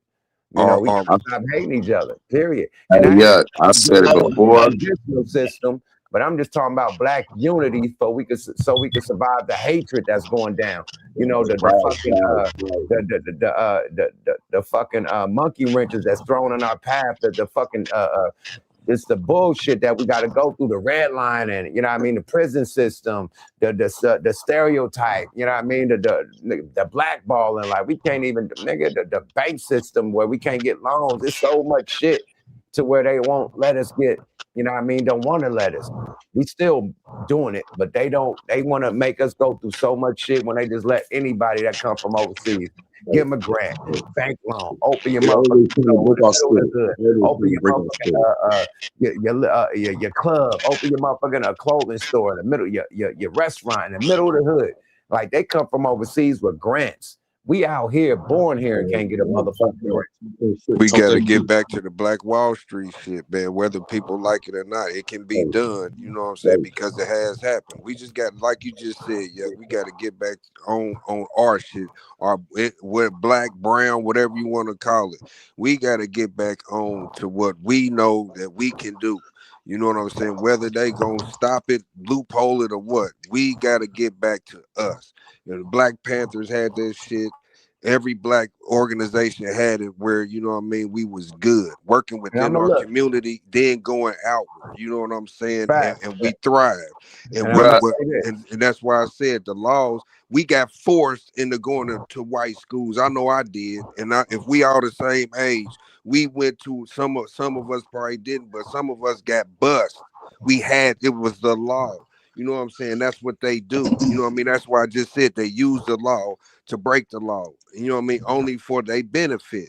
And don't nothing come out of it. I was the motherfucker in the class, the 2 black people and 28 white kids. You think you raising your hand and your shit getting answered? No, it's the same shit. So you know what I mean?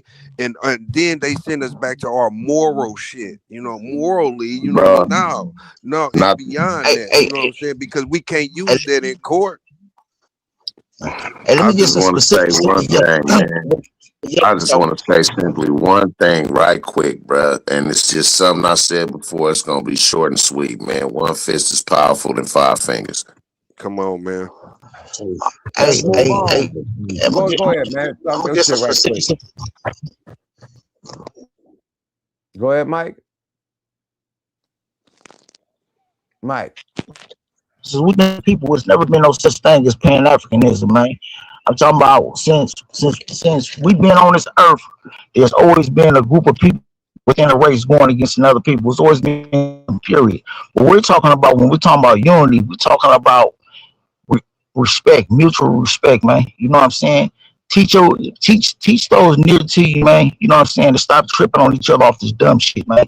You know what I'm saying? You know, teach common thing, man. You know, as far as, I mean, just the basics, man. If we went back to the basics on just the smallest shit, man. You know what I'm saying? That'll do wonders for our people, man. You know what I'm saying? Just because a motherfucker accidentally stepped on your shoe, man, that mean it might not have been on purpose. I don't know how to say excuse me. Shit like that. You know what I mean? The shit that motherfuckers dying over today is just dumb, bro. That's what I'm talking about. You know what I mean? Like we gotta propagate, man. Some, you know what I mean? Some back in our day, we called it home training. No, we still period. Say it again, that work. But look, let me add on to that, right? The reason why the shit is right now, I mean, the reason why the game is what it is right now is because they're rewriting history and they trying to erase the history at the same time. So when that C-19 shit came, a lot of our uncles, aunties, grandmas, all the people with the knowledge would get, you know, passing away, right? So, and then they go to our schools and they're erasing the black history in the books and they taking this out. So if you erase the old grandpa, the great grandma and all them with the game to pass on down the generation, the game is going, you know, it's on us to pass it down. We don't pass it down, the game is gone. Now we write history. It ain't no black history. It was never no slavery. It was never this. It was never no civil rights movement. It was never a Malcolm X, never a Martin Luther King. It never happened. You know what I mean? About time our kids get 90 or 80 or whatever. You know what I mean? But that's what they trying to do. And if you erase got black people talking about the slave trade didn't happen. Let me land. If you erase that history, you know, like what do we pass on? Like you only gonna be controlled by the internet, or you're gonna be controlled by, you know, what they put out there. You're gonna be caught up in the matrix and not standing on business. So what you really come from, what your morals is, what the history is. You dig?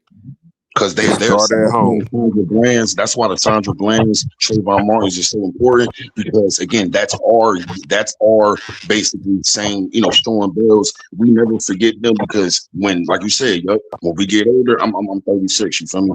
When I turn 45, that's like I got nephews right now. That's what I tell them. Right? Never forget Mike Brown. Never forget Trayvon Martin. Again, you continue to climb and do everything you need to, because again, this world was made for you, actually, right?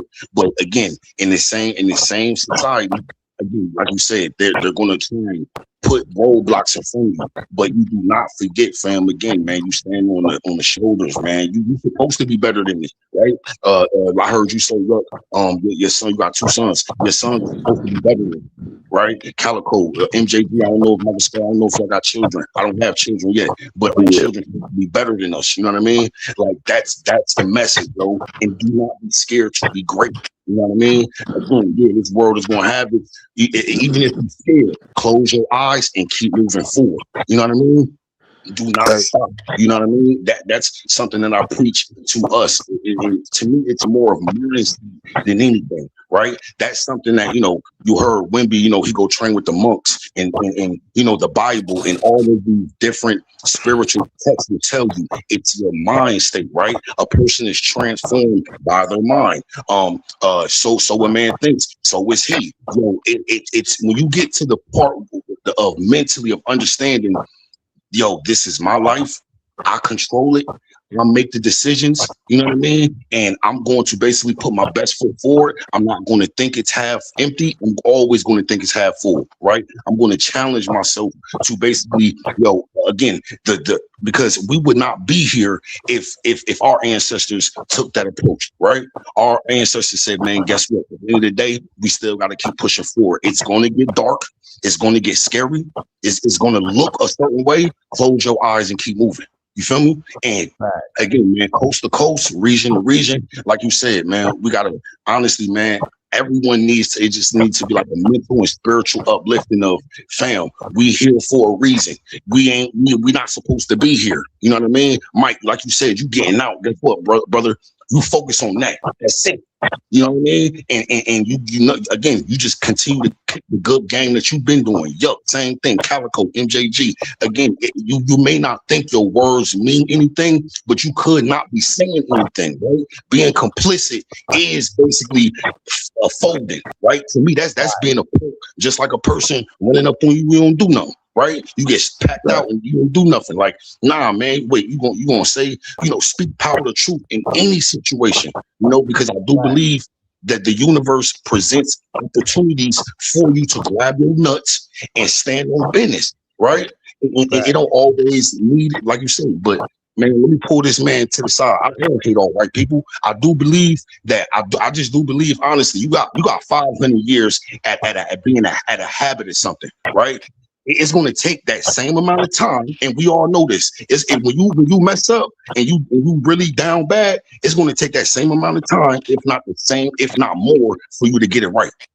Hey man, from Emmett Till to Carmelo Anthony, y'all know the business. They got Hey, let's get to this other content right quick. I hate to end the debate. This is a great debate. I hate to go to some old fucking hip hop shit, but it's on the list. We got to go to this content, man. So we got to hear from Drake fans, man, because they think that What the Fuck Weekly is Drake haters, and we are not Drake haters. But let's hear from the real, true Drake fans. With a bunch of niggas. Let's hear what the niggas got to say. Let's go.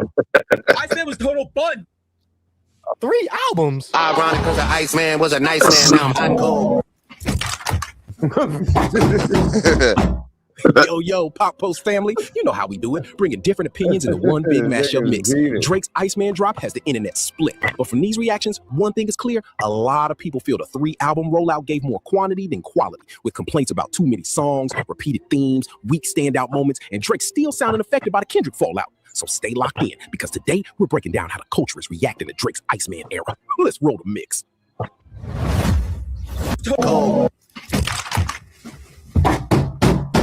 I thought this was funny as shit. Look at this reaction. And they probably gonna get mad again, but look at this reaction. This was funny as shit. Shebang. All of my ops, they dead. Manish on the beat, shebang. All of my ops, they're dead. Why do they gas me up? Where does it go? My head? This nigga all right songs. Whisper My Name and Janice Shut the Frick Up. A bunch of just sad songs, which are like all right, but like not stuff that I'd want to go back and listen to. And then after like song 12 or song 11, just like these songs were like made yesterday, bro. They're so bad. It feels like they were made yesterday. The Future feature, buns. Nice. You guys got back together. You kissed, you made up. So bad. The 21 Savage feature, totally wasted. Bees on the table. What the hell does that even mean around Iceman? Buns, bro. You now have Drake loyalists spazzing out because they now realize that this whole Iceman thing is trash. I'm gonna play a few of their comments, but then I'm gonna let you know why they're the reason it's trash. Is it over? What did I miss? Literally, what did I miss? Please don't tell me that was it, bro. Oh my, wait, the fuck, What's bro? the dummy? Nah, that was like very, very disappointing. Like I was actually told that this was gonna be. Drake lied. Yo, I can't make it. I can't make it. That was ass. I can't make it. I actually can't make it. It's like Kai is trying to convince himself to not cash that check and tell the truth. Listen, Drake fans, you're the reason it's trash. You're the reason you're having such a horrible experience with it. This is the same shit Drake has always put out. In fact, it's the same song in the past 2 years. No face, no face. Which one? What did I miss? All the same fucking song. And now you want him to change it. He doesn't know how because you've always loved this garbage. See, Iceman, it was solid. It wasn't ass. It wasn't amazing. It wasn't like, oh, you have to listen to this. It was just a Drake album. But then when you look at them other two albums this nigga put out, oh, no. I don't know what was doing. For me, 2 out of 10. There were 18 songs on this album. Out of the 18, I only liked 3. Well, do some basic algebra here. 3 out of 18 equals score out of 10. Multiply both sides by 10, you get 30 over 18. That boils down to 1.6. Round that up, you get 2. But it wasn't just sad because there were only 3 songs out of 18 that I liked, but the contents of the album were depressing. On Iceman, y'all already know how I felt about it, right? Like I listened to it and I didn't make you guys listen to it, right? So I just gave you guys my opinion on each song after each song, and then I gave you guys my take on the album itself. Now, genuinely, I said, okay, there's probably 4 or 5, maybe 4 or 5 songs on this album, but I don't know what you would go back to. So I've been seeing all weekend, gang. All weekend, I've been seeing fans, actual fans of Drake that are disappointed in the project. I've seen people who are happy with the project, but I've seen more fans not happy with what they got. Drake now officially holds. Oh, come on, man. It's going down. Drake is the blue mule that used to walk with Winnie the Pooh. Eeyore. Woe is me. That's all his raps are. You know what I'm saying? And now that the youngsters been listening to it so much, they can't even get to the second and third album because they tired of the first one. And the first one was probably he had a few bangers on there, just like dude did his YN equation.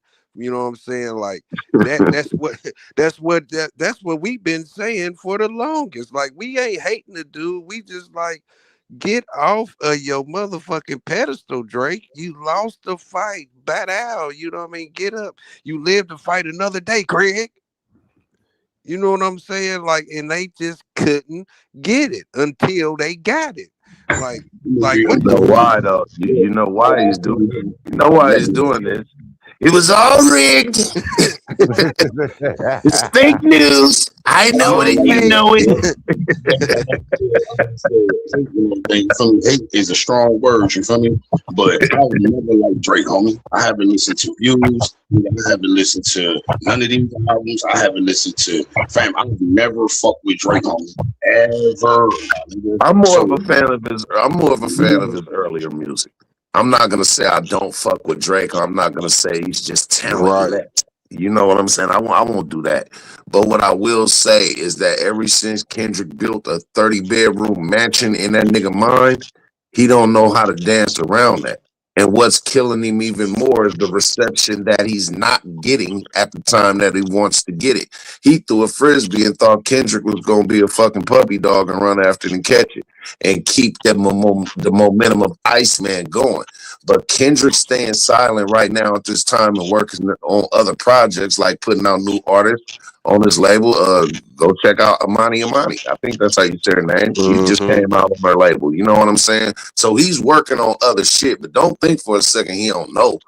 But it's killing Drake for him not to get that response, because I can guarantee you, half of him banking on the rollout of this album, especially Iceman, was in hopes that Kendrick would respond to the shit. He look when even when he came with the afro sneaking in his Rolls Royce, you know what I mean? He thought that was gonna he thought that was gonna be a lot of shit. Look, as me, I think me and Yuck and Network just said it. Especially, I think me and Yuck was really like, we like this nigga as a lyricist, as a rapper. Like, you can't take nothing away from the motherfucker. Got good flow, but he done ran into a dam. Drake was Kendrick was the dam that stopped his flow.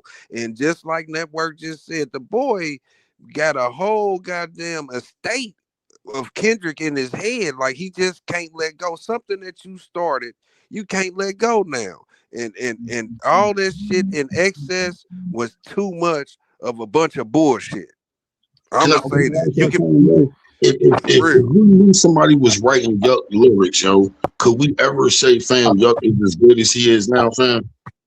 Like, wouldn't that like take like I'm like if you got a question with somebody's writing, right? Because y'all always, I know y'all say he a good lyricist. How do you know he wrote those bars that you like?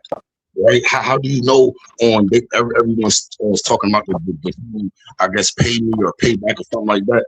They saying like, oh man, he was really flipping words. And fam, how do you know who wrote that? And if you got to question that, I feel like it's automatically you got to throw him out. You got to throw him out the trash. No, that's what Kendrick said when he said, "Is it a 20v1 or a 1v20?" You don't know. That's what I'm saying. Like, yeah, you write your own bars. There's no question. You never have to question it. There's no skepticism. There's no scandal. There's no, you know what I mean? No guessing. With him, how can you say every song that those lyrics you like, he wrote it?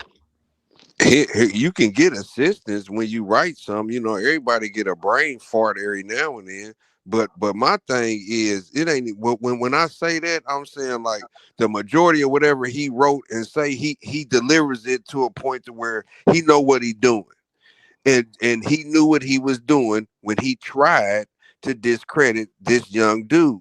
And he couldn't do it. He even he did it twice in excess. This motherfucker done dropped what, 9 albums? He dropped a catalog and then 3 albums, and the same result is you lost. You lost. Sleepy. He's Sleepy Joe. That's who he is right now. You know what I'm saying? And his excess is bullshit. You go ahead. Yeah, not to cut you off, but I agree with the female, what she said. It sounds like the same song over and over again.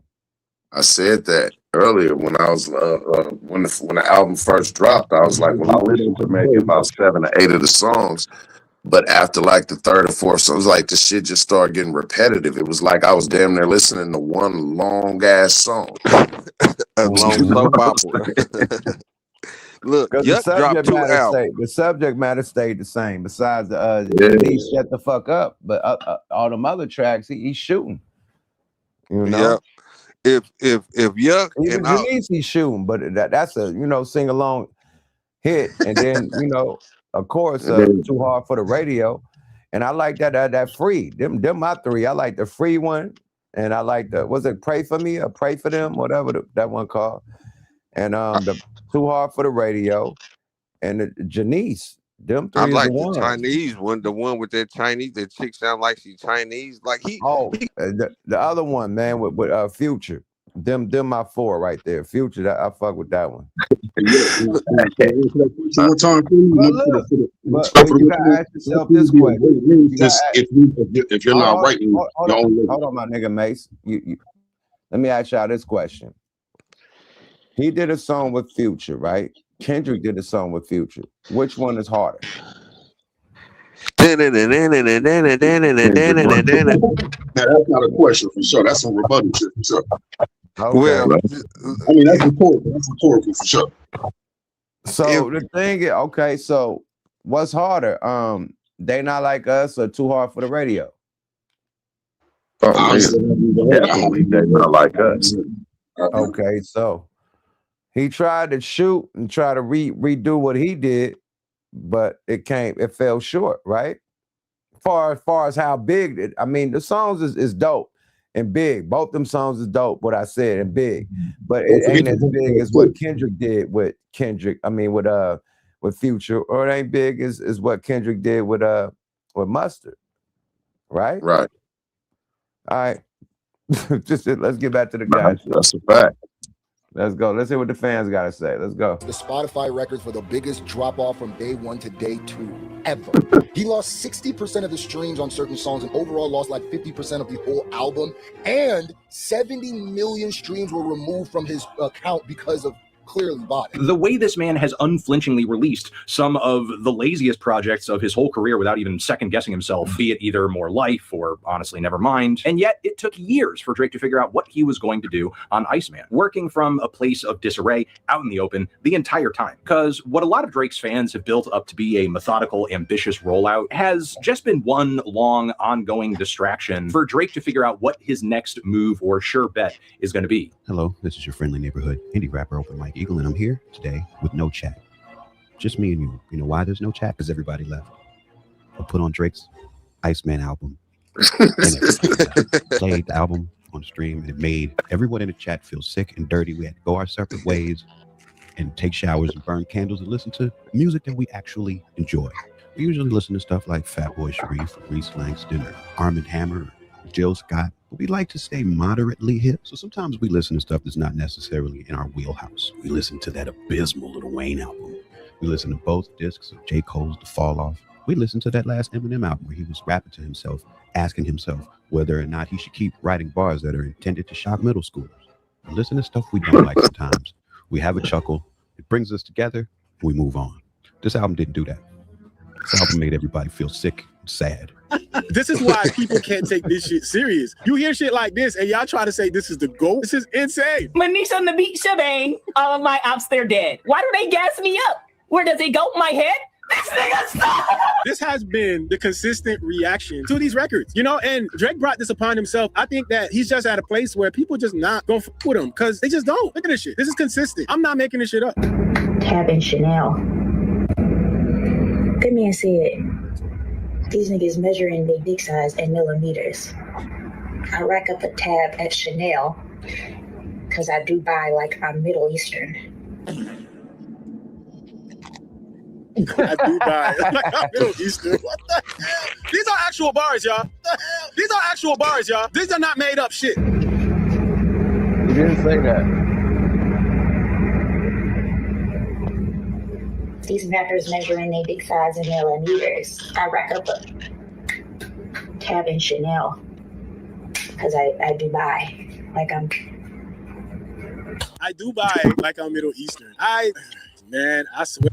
I can't even lie, man. ICEMAN overly ass, bro. Oh my goodness, bro. This shit really sad. And granted, that's the only of the three I've heard, bro. I couldn't listen to all this shit. I couldn't go 3 hours straight of this nonsense. But I ain't gonna lie. Listening to ICEMAN, dude, and look, I won't even be on some lame shit where that shit was too long, bro. And because I understand that nigga had shit to say, bro. It's been like a year and a half since all the beat shit happened. All these niggas switched up on him. He got a lot of shit to say, bro. I just feel like on a lot of these songs, he was just saying the same shit. Oh, all these niggas switched up on me and talking about specific things. A lot of times, like he did that like 5 or 6 times. 5-minute songs just saying that same shit, bro. And I'm gonna be honest with you, in a big 2026, asking me to dedicate 2 to 3 hours to 3 Drake albums. We don't do that here. That's not happening. I'm sorry. Listen, when I go to the grocery store, I don't eat everything at the grocery store. I don't watch everything on Netflix. I don't listen to every album that come on streaming services. No, not me. I am the king of ignoring some BS and some bullshit. And I believe after seeing that Drake released 3 albums, it's gonna be on some BS and bullshit. So last night around 12:36, I woke up in the middle of the night, right? About 12:30 something, I woke up. I saw the timeline. I typed in Drake on my streaming service of choice, which is YouTube Music. You get YouTube Premium. I think that's the best deal, especially. So, ladies and gentlemen, we got some streamers, some people's thoughts on the album, and let's get right to it. The Drake album, from what I've listened, this is your rage if you don't know who he is. The Drake album, Mute your mics.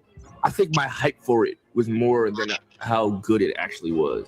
Random. This ain't got nothing to do with anything. This nigga look like Ski Mask the Slump God. Am I the first person? I can't be the first person who said that.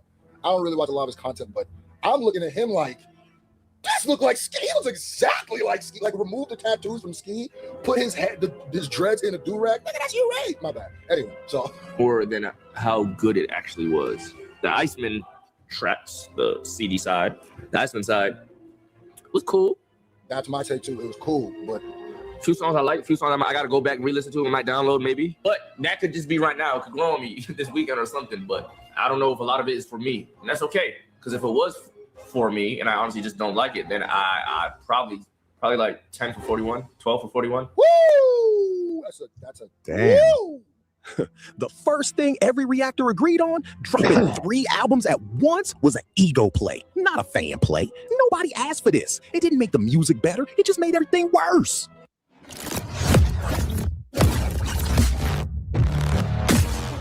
We got it. The fans have spoken. Mostly niggas. Unmute yourself, yeah. And man, when the most consistent shit you hearing is it was cool. When a person say it was cool, it really wasn't cool to them. Hey man, his peers have spoken. You know what I mean? Like they had enough hearing, and I couldn't even get to the second, or I couldn't tell you a song on the third album just looking at the word, whatever the titles was. It wasn't no way I was gonna listen to all 3 of them albums. After ICEMAN, I thought that was it till I seen the other ones. So they spoke. It was in it. It was too much. And that's what I said again. I'm gonna say it again. Like he put out too much. He should have waited and spread them out. It was too much. Drake is too much. Too much of nothing. Whining and crying. You know what I mean? Every rapper that did a diss did a couple songs and kept it moving. Either they won or they lost or they let the general public decide. You know what I'm saying? Not him. Not him. You know what I mean? He still, what about me? Me. No. Let me play y'all something, right? And if y'all, man, we're going to do the survey says Wheel of Fortune, man. If you could guess the subliminal of what Casanat said killed the university, man, you win a bag of Culado from your nigga the next time you see him. You hear me? You hear me? If you could guess what's the subliminal, because niggas didn't catch it, but catch the subliminal. Let's go. Casanat, Streamer University, new commercial. Yeah. And all the rap niggas is trying to get into Streaming University. Like all the niggas is begging right now, literally. But what is the plot? Like what? Peep this. Y'all tell me what it is. Streaming University. It's good to be back. Where's everybody at? It's application day. What the? Hello? Anybody home? It's application day. What we doing?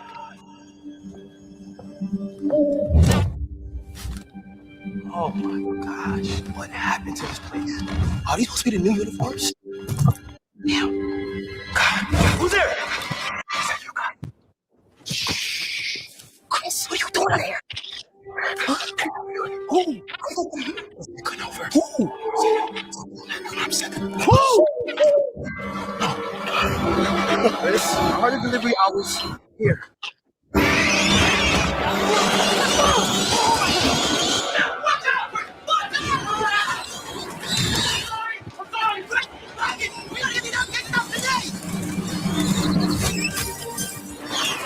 I'm supposed to wait. I've been working on this thing for a while. Where is it? I'm for sure caught that.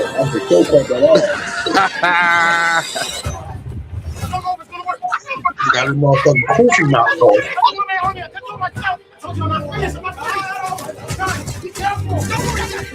Don't worry.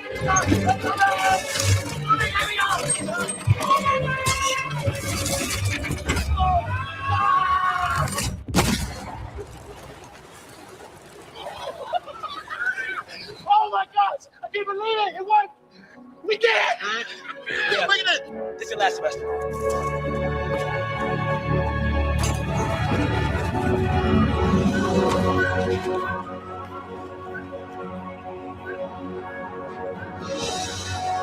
What was the plot in that? Drake. What was the synopsis? What killed the university, my nigga? Drake. The Owls. He made 9 different owl references in that. Drake. It's either Drake is coming to the streaming university, or that nigga killed the streaming university? Right. It's all Drake. That's it. I would Whatever. say that he killed it because if he was coming there, then what was the whole representation of the owl being there already? He bought. Nah, he took man, all the the nigga- students the- away. The plot was the owl scared the students away. Right. And I was thinking It that was he only bought one all the students. It was only one student left, my nigga. And the way that he hit the Louis bag and smacked the owl, killed one of the owls. That like, was that ain't hilarious. no, you can't kill an owl, nigga, on your shit. Like, Hey man, he was talking about academics, Aiden Ross, and all the them rest of niggas. the streamers that he Yeah. paid off. When I Yeah. seen it, I busted out laughing. When he smacked that owl, boy, I couldn't stop laughing, boy. Yeah, on mamas. He said that all them niggas got paid off. That's it. That's why it wasn't no real university for no application. People taking that literal, like I want to go to, you know what I mean? If you want to go to the streamer university, I give you a cheat code. Just stream. Just do your shit without Drake. Just buy a motherfucking ticket and pop up. The fuck? That's It ain't it. that You know what I serious. It's to the public, man. Buy your ticket, nigga. It ain't that Right. serious. It ain't a Harry Potter train that you got to go to and blow a magical flute and come. You know what I mean? No Frank Ocean. No. Oh shit. Pause. Mind you, that the commercial all nice and shiny and you feel me? The motherfucking doves coming out the sky and shit. And the only thing that gets smacked with his head and get his head knocked off, goddamn. Nah, it was all owls. It was all All owls. The only thing that wasn't a violent commercial, right? But the only violent reaction. Owls is representing the owls in Harry Potter. Hey, it wasn't. But it's that's specific though. You know what I'm saying? It wasn't a mouse in that motherfucker, nigga. All the owls in there. It wasn't a mouse in the house, but one Negro up under some clothes, nigga. He was like, I'm the last one, and he couldn't buy. And you know what I mean? And that's That what nigga had his necktie tied around his head like Urban Commando. Right. Like Harlow Pear, nigga. He was Harlow Pear, nigga. In the movie. I don't know, man. That could have been a shot, or a Drake would be there. You never know, man. I don't know. feel That nigga has a shot. Like that nigga killed the university. That shit is dead, man. And they gotta escape. Like, you know what I mean, and bring the shit back to life. You know, That's what he was saying, man. What happened? And all them owls in there represented all the Drakeys. You know what I mean? all the Drake glazers. all the streams that became Drake glazers. The one that got hit with the Louis bag was Ack. But peep, right? You know they was all up under Casanat umbrella. Once he stopped, they had to figure their shit out. Yeah. You know what I mean? They had to Aiden figure it Ross, out. all of them. You know what They I'm had to figure saying? it out. Yeah. They went Team Drake. It might be a representation of I'm coming back to take this shit over again. It's that. Yeah. That's that definitely. That just lets you know, man, just like I said, that was a literal, you know what I mean, little skit he did. And shout out to the rappers that think that he really got applications going out. You know what I'm saying? If they really think about it, like you said, Yuck, it's a subliminal message. Like, you don't need Drake to start streaming. You don't need to glaze niggas. You know what I mean? You can like a motherfucker. You can ride with them or whatever you want to call it. But you don't you don't need to sell out the stream. Like you don't. There you go. That's the message. Now you said the synopsis. That's it right there. I would like my culato. I will see you with a nice bag of culato, my brother. You got it. You hit it on the nail right there. That's it. You know what I mean? And I will share alike. You know what I'm saying? But that's just what he was saying. What's up the Knicks? What's up the Knicks though? What over the Knicks, nigga? Oh, the guys, man. Hold on, man. The guys got spanked. That The is not Knickerbockers. Oh, I don't want You see You see the difference between Don Cheeto Hold on, being hold there on. and not Let's being finish there. up this. Let me finish up this contract right quick. Let me finish up the Streamer University, then we'll end it with the Knicks. All right. Guess who is trying to be at the Streamer University? The Cam Merc. Our favorite nigga on the trigger. Wow. The Cam Merc. That's what I was talking about. Yeah. No Mick. No Mick. Let's go. Let's hear what Finesse 2 Times got to say about this shit. No, sir. Man, I'm going to Screaming University. Man, I don't know, man. I don't know, man, but I'm going to go ahead and tell you, Casanit. Hey, Casanit.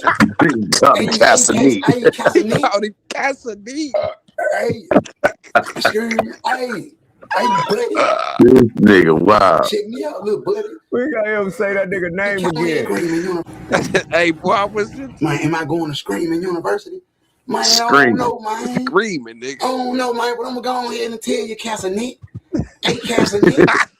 hey, Casanit. Hey, Scream. Hey, buddy. Check me out, little buddy. Check me out, little buddy. That motherfucker got indigestion, goddammit. Bruh. It be the spaced out ass. It be the spaced out ass pauses between his sentences that be fucking me up. I'm trying to go to Screaming University, Casanit. And then he'll stop and just give you that look. And smile. He show all 32 of them fronts. That nigga ain't closed his mouth all the way in 7 Februarys, nigga. That nigga said Casanit. Casanit. Look here, buddy. I said, I'm gonna go to the stream. I said Screaming University. Screaming. With the scream. With some scream. Screaming University, yeah. What man, that shit was crazy. Hey, boy, I'm glad you played Hey, this buddy. shit, Hey, buddy. Hey, This buddy.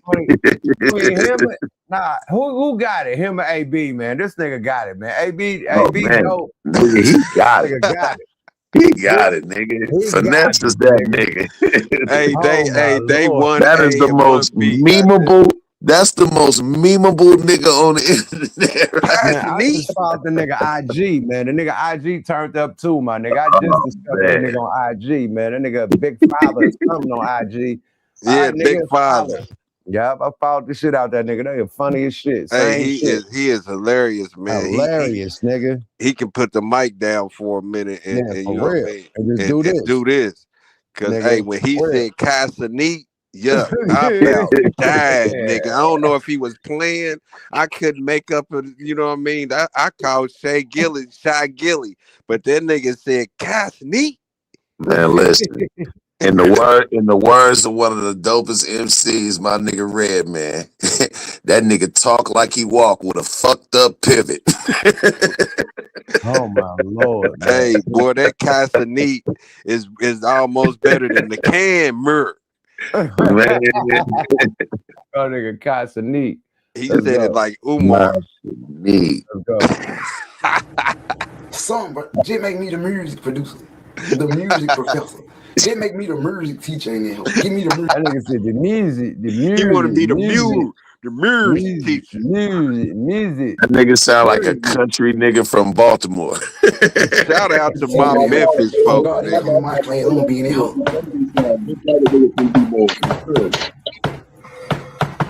With the suit on, stamp it.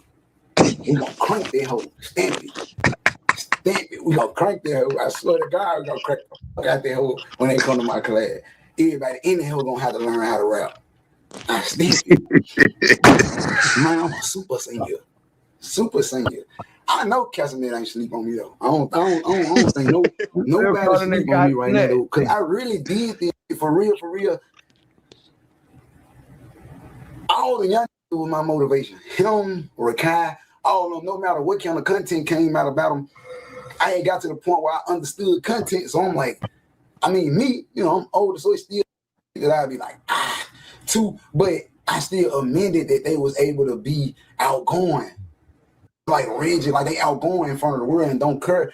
And Shut up, nigga. Now you're trying to appease to these niggas. I ain't feeling this. Like, we had you at the beginning, nigga, but That's what I was saying, Yuck. He took we it ain't too about to do literal, all this. man. Like, and he's so outgoing, he don't even know that he's doing what he asking to learn. Bro, we ain't gotta do You all gotta that. keep a delay button on that nigga. He'll hit a left on you quick as fuck. That ain't no diss to my Memphis. I love my Memphis people. You know what I'm saying? He is real Memphis. That's real Memphis talk. You know what I'm saying? Like, for real. Hey, Like, man, back to these Spurs and these Knicks, man. They motherfucking Spurs fumbled lying at the motherfucking first yard line. OG Shit. Abenobly. God damn it. Damn. Yeah, hold on right quick. That nigga said, just made me the music teacher. And when he get out of music class, he gonna have to go to language arts, god damn it, boy. You can't teach nobody how to rap talking about mirk. That nigga spelled just with a D. That nigga said, that make me the music teacher. You said he spelled it with a DJ. That nigga said, that nigga didn't say just make me the, that nigga said, that make me the music teacher. Nigga said, Judge, make me the music. Music. Music. Music. The music. Make me the music. Yeah, man. Hey. The Knickerbockers ain't got him one since what, the 70s? Hey, that boy. Boy, that nigga is woo. Hey, boy, he's hilarious. Hey, the Knicks finna tear New York. First, they gonna start in San Antonio and Tasmania Devil all the way past Mississippi to Rio Grande, back to New York, boy. I'm talking about what happened tonight. Yeah, that fluke you do. That was a nice tip in. Hey, blue collar spirit, man. That blue collar spirit, man. It's that blue collar spirit. Try to tell you. Hey, that was a good game, though. That was a good game. They walked them down. You know what I'm saying? They walked them down. I ain't gonna play this. I don't know if I can show that, man. They'll fuck around blurp a nigga. Chucking them ESPN. This nigga monetized. Yeah, they'll fuck around. Blurp this shit out of nigga, man. ESPN get all the shit, man. A nigga Mike Ascari in the back. All right, let's see. I got him. Let's see. Okay, let's see if we get the little Wemby thing off, man. Wemby be seem unfazed and shit. Like, nigga, you need to be stressed, nigga. You just let one go, nigga. Let's go. He's not American. American's perfect. Moments of the game, De'Aaron goes for the layup against OG instead of dribbling the clock out. I wanted to get your thoughts on that particular possession. I fell on the floor. I couldn't really see. I don't know. I just saw the block. First row on the right, Tom. On OG's tip in, Victor, was there a breakdown as far as blocking out, or was it just simply a great play by him? I don't know. I didn't see it again. I was contesting the first shot, turned around and saw him up there. So that's all I can tell you. Fourth row on the right, Jared. His interview be bullshit. They real quick. He don't really go into detail about shit. He's a short and He don't want to take no accountability. He's a freshman, man.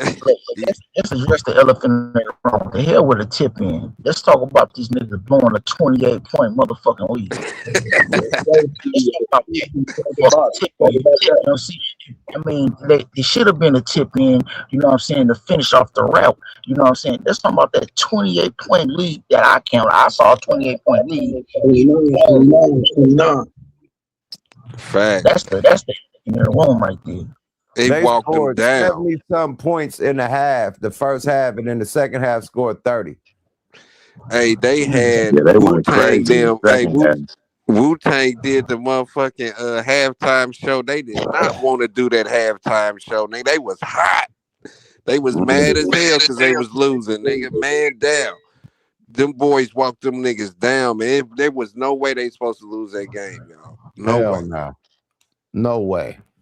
No way. No fucking way. New York niggas was ready to walk out at halftime. Wasn't they, man? They yeah, buddy. Cash wasn't ruling nothing around. 100,000, nigga, they would have walked out. Hey, that was a wasn't taking that shit, right? Y'all seen him fuck with Wemby and shit? He was getting payback for Brunson on last game and shit. Hey man, look, they called 26 fouls went to New York's favor, and they only made barely half of them motherfuckers, and they was still losing. No, the refs was calling the fouls tonight. That's what I said. That's what I said. Out there was calling flagrant fouls and shit. They was reffing tonight. Yeah, and they was still losing, nigga. They was still losing. It was a fix last game. There was some bets going on last game. Spurs had it so good. Was in. They had it so good, and when they lead tonight, that they was in foul trouble. Most of the game was still leading by over 20 points. You right, they for making my point, Mike. No excuse. Look, they was trying. They thought from the first half was going to cross over to the second half. Them motherfuckers were shooting straight balls. They got lazy. Look, even when Wemby, it was one point in time, Wemby fell on the ground, nigga, and said, "I'm in your head. I'm in your head." You know what I mean? He was pointing to his head and shit. Hey, from a nigga, look. Let me go from a nigga that used to be a point guard in junior high school and shit. You ain't never like playing ball like when it's double, you know what I mean, a full court. You ain't never had a better side that you was better from. Come on, man. I think that the motherfucking Spurs is better from the first side.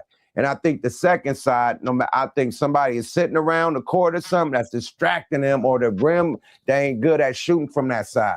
But the first side, they take off on that side. They switching shit. Once they get to that other court, it's like Brick City, my nigga. They got to do layups. Am I lying? It's always like that. I hoop too, Yuck. I hoop too, so you already know. A better side that you could go on? You got your favorite side on each side, nigga, if it's the left or the right. You know what I mean? Got your favorite motherfucking side. So the Spurs, they act the ass on their favorite side, the side where they hate. Nigga, all them niggas hate it because they all can't get busy on that side. Hey, man. 82 games a year, not including the playoffs, man. I'm damn near every court in the league, man. I ain't trying to hear that one. Mike said they blew that lead, period. All the games they've been leading, my nigga. And once that half hit, they get to that other side, they just turn boo-boo. But but to both of y'all point though, they had big leads and they always jack some of them off. They even with OKC, the last one they had a big lead, OKC came back. But this is the biggest one that they done lost. They was up by damn near. They had a 30-something point lead at one point in time. You feel me? There was no way they were supposed to lose this game. I ain't gonna never hear the end of it from these New York niggas up here, man. I know, boy. Oh my Lord. No bullshit. I mean, it's all East Coast niggas, bro. My mama, homie, I'm a Laker fan. You feel me? But my dad, you feel me, is born and raised in Brooklyn. My grandmother, you feel me, born and raised in Brooklyn. They Knicks, you feel me? So even like just the blood I'm made of, you feel me? Everybody, and just like any coast you live on, that's the, us. I'm born in 1990. So, cable TV, free television, you feel me? Those the only games you was able to watch. You know what I mean? So you watch the Sixers, you feel me? And when the next day you was able to watch them. Hey, we got a couple of cats from New York up in here, right? Before this series, man, they was sounding kind of neutral, a little bit of East Coast / West. All of a sudden, the series come on. Yo, son. Yo, B.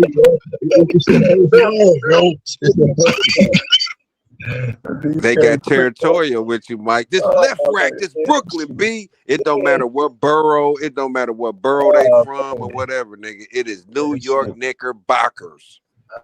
That's usually on my mama. That's usually the first. They supposed to get behind them, man. Shit, they ain't had a taste in a long time. What we doing? Knicks at 5.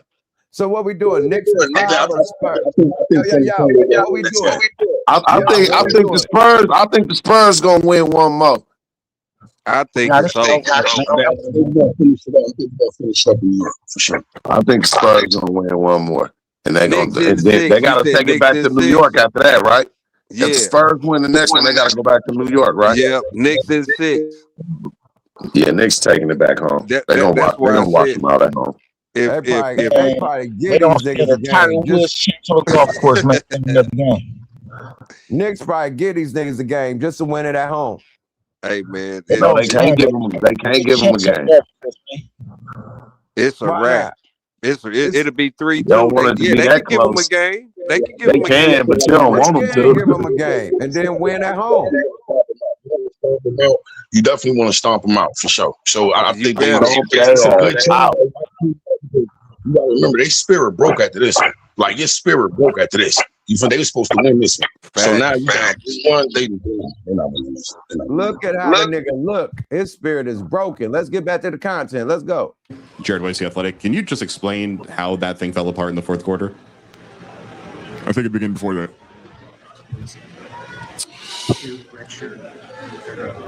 Third row on the Can't left. really explain it right now. I don't know. I think it's just, execution, greediness, some sort. We clearly weren't the most hungry in the second half. Victor, obviously this is very painful. What's going through your mind right now? What's going through my mind right now, I think it's going to go one of two ways. One of two ways. And a bad one and a good one. And I know the bad one would be giving up. The good one would be getting stronger through this, getting more together. And I know this is what we're going to do. Last row, Mark. Victor, Mark Spears, ESPN Landscape. Can you just talk about the emotions in the locker room afterwards and just what was going through your mind as you walked off the floor? I don't know about the emotions, but it was painful, of course. It feels like we work too hard and give up our leads, just as simple as that. It just hurts. So hold up, Big Swole up. He just asked you what was the emotion. Hold on. Let me land right quick. He just asked, hold on, Mike. He just asked the nigga, what was the emotion in the locker room? He said it was no emotion. But I felt pain. I was hurt. Nigga, that's emotion, you dumbass. Like, this nigga's crazy, bro. Hey, he dropped the subliminal. I think he's mad at De'Aaron Fox. You know what I mean? Because he did a lot of shit that could have won that game. And I ain't putting the solely blame on one person because what he said was greed. He said a lot of other shit too when he just explained himself. And I ain't gonna say that because De'Aaron Fox hit that three that brought him back. So I can't say that. Yeah, that's I'm saying the same. I'm saying two things too. Yeah, I'm saying it too. Right,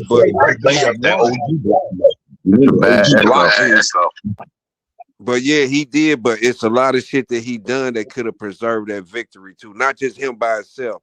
I think Wemby was saying like it's a couple other players and plays that they done. Like he said, he just saying they got the big head. That's what it was. Because the third quarter, they really didn't do shit. That's when they started walking them down. When that third quarter, about the middle of the third quarter, man, they got lackluster like a motherfucker. Now, it was one point, fam. They took 8 threes in a row, bro. That's when we really got in. They got back into it. They took 8 threes in a row, bro. Mm-hmm. 8 threes, bro. If I'm not mistaken, in the second half, they was 2 of 12 from 3, and even shooting mid range 2-point baskets, they was 3 for 13 or some shit. So they was playing solid defense too, though, for sure. When I saw 82-96 score in the third quarter, I said, nigga, it's the route is on, nigga. The route is on. That's when it started. That's what I was talking about. Because they was taking some dumbass shit in that third quarter. And even they got lackluster. You know what I mean? Because I don't care who, Jalen Brunson, he's hooping. They scared of Wemby. They scared of that big tall, that long ass dude. You know what I mean?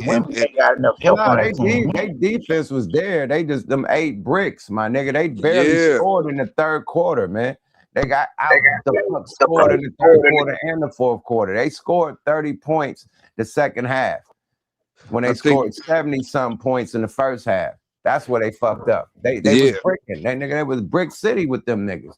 Instead of attacking the basket like they was in the first quarter, and they was hitting some nice threes because when you attack the basket, of course, everybody gonna come with the defense. You kick it out. You got to open nigga for the 3. That's what they should have kept doing. Attack the hole. They come in the hole. So kick it out. Hit that 3. They wasn't doing that. They was letting the nigga defend them. They was letting the nigga defend them, and then try to shoot the three with a nigga in your face. Like, you ain't gonna hit no three like that. No, and like they scored what 14 points in the third quarter or something like that. Yep, low. And, it was horrible. Definitely, fam. On my mama, y'all will definitely you will see pictures. I'm gonna have pictures on 7th Ave. You feel me? That's where the parade is gonna be. You know what I'm talking about? The show. Yeah, I mean, trying to fit some pictures in. You know what I'm talking about? You feel me? So everybody can get. You feel me? But I'm just being honest with you. If you ain't happy for the Knicks to an extent, even you know what I mean, I feel like something wrong with you, goddamn it. You know what I mean? Like again, I'm a Lakers fan. You feel me? Like Hey, dead ass. you heard what I said from the beginning, man. I don't think they had a taste since the 70s, so I ain't mad at them. Shit, I know what it feel like. I'm a Golden State Warrior fan. So when we got us a taste, man, nigga, we showed our ass, nigga. You ain't gotta do it. You ain't gotta listen to Stephen A. Smith. I ain't trying to hear that nigga mouth. The tall Kermit the Frog. But as far as the nigga that's on the interview right now, what I really believe is that he is a T Model 3000 brought back from the future to locate Sericana. Hey man, he is a Frenchman. You know what I mean? He still that nigga is a robot. A black ass daddy and a white ass mama. They both tall as shit. So they birthed a big tall ass nigga, man. It is what happened, man. When you have two athletes, man, the mama was the coach of his basketball team since he was little. You know what I mean? So as soon as she played basketball, so he had an athletic family, nigga. You put Shaq and fucking what's her name? The bitch that Lisa Leslie. Lisa Leslie together, nigga. You gonna get a Wemby. Period. And shit, you see Yao Ming daughter, nigga, she taller than he is. You know what I'm talking about? If y'all ain't seen it. Yao Ming daughter is taller than him? Nigga, she's hooping. Oh, you know how tall Yao Ming is? 7 feet. Yeah, and this nigga's the Eiffel Tower. Shit, Wemby's the Eiffel Tower, goddamn it. You know what I mean? Wemby was 7 feet 5, 7 feet 6, something like that. 7'4". Yeah, somewhere between 7 feet 4, 7 feet 5. One of them. Man, 7'4", 7'5". His arm is making me 11 feet, goddamn. You see, he don't even have to jump to dunk. You seen that, man? Like that long ass giraffe arms, nigga. Yeah, he the boy. That nigga about 10 feet with them arms, nigga. For real. On mamas. And they gotta shoot over that shit, boy. And they scared too, bro. That nigga is a science project. Ain't it? Goddamn it. Weird science. He said, nigga, mom and dad all the time. Can you imagine moms wear like a size 14? Yeah, mom's tall as shit. Pop's tall as shit. That's girls. And Pops was a soccer player. That's crazy. Hey, man, but shout out to Wemby, man. Y'all gotta hang in there, buddy. It ain't over till the fat lady sing, as they say. But Man, that bitch is song, man. That bitch is on her Whitney hype, man. Hey, man. All I can tell Texas is don't forget the Alamo. Remember the Alamo. Remember the Alamo. The Custer's last stand. Remember the Alamo. I do think they could do it. They've been beating their ass. It's just like they just don't got it at the end. They ain't professional enough. They ain't got the experience. I think they got more experience, you know. Hey, Yuck, it's in their head though now. You heard Wemby said it. It started before the fourth quarter. It started in the third, and you know what I mean. Wemby, man, to the Warriors, man. We'll take all of these, you know what I mean. Nigga, I'll take them. Hold on, they say Bron coming to the Warriors. And Giannis, they talking about Giannis. They talking about LeBron or Giannis. You know what I mean? So, Bro, man, nah, nigga, stay your ass over there, nigga. Bron to the Warriors. I would rather Kevin Durant come back to the Warriors before that nigga came to the Warriors. LeBron, if he go to the Warriors, you know how much them seats gonna be, nigga? We talking about some wins.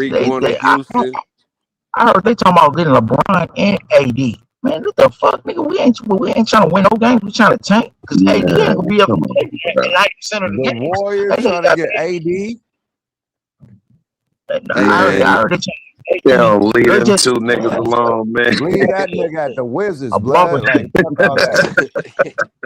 Hey, they talking about Hey, the nigga Lakers easy. walked them niggas out on the pastor for a reason. Niggas take y'all ass out. move Put down them to the niggas out. bench. AD ain't been shit since Kentucky, man. Man, hey, to me, AD was overrated anyway. Hey, Man. since we in here, man. Speaking of Brian, man, Brian just said some crazy shit, man. Let's see Yes, what he Brian. did. Brian said some wild shit, man. Let's end it on this one. I'm glad we're talking sports, man. We want a sports sponsorship too, man. Underdog, man. You got what I mean? FanDuel, all that, man. Holla at us, man. Nigga, I ain't trying to hear right here. That nigga right there. That funny hair nigga right there is the nigga I ain't trying to hear. That's the Stevie. Hold on. I was just trying to shout out DraftKings and shit. Boy, you fucking up my shout out, man. God damn, my brother. Let's go. I'm trying to get your sponsorships going, nigga. Yeah, but fuck that nigga right there. Thanks a lot. Right after the DraftKings shout out. Thanks a lot.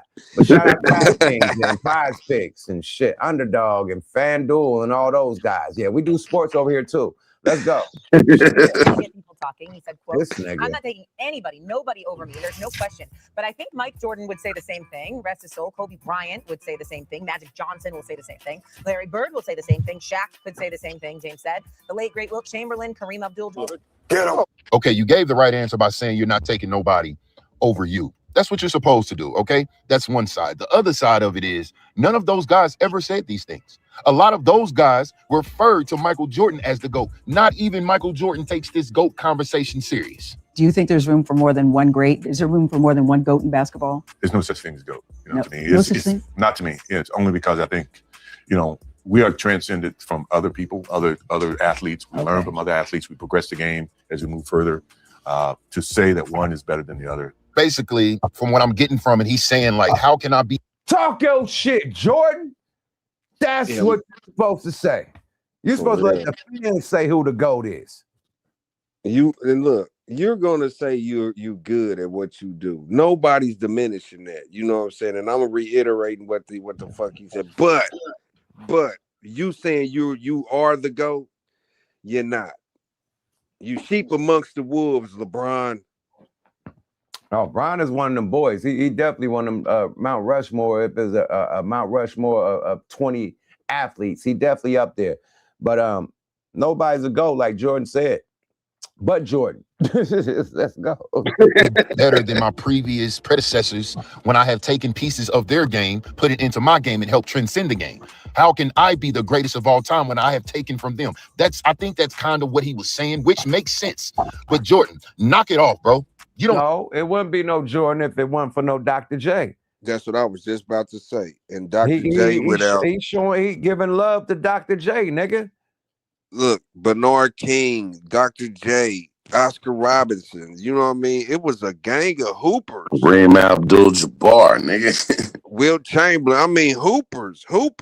Nigga. None of them said they was the best ever. You know what I mean? And it was But a couple white boys. all them niggas. Jordan is like Dr. J on steroids. Come on, man. It was only one motherfucker flying from the free throw line first, and he copied him. Jordan copied him. That nigga Michael Jordan was Dr. J and Daryl Dawkins rolled into one, nigga. Man, Junior. He was Dr. J Jr., my nigga. Just like Kobe is Jordan Jr., nigga. That's Dr. J Jr., nigga. Period. That's why I gave it up.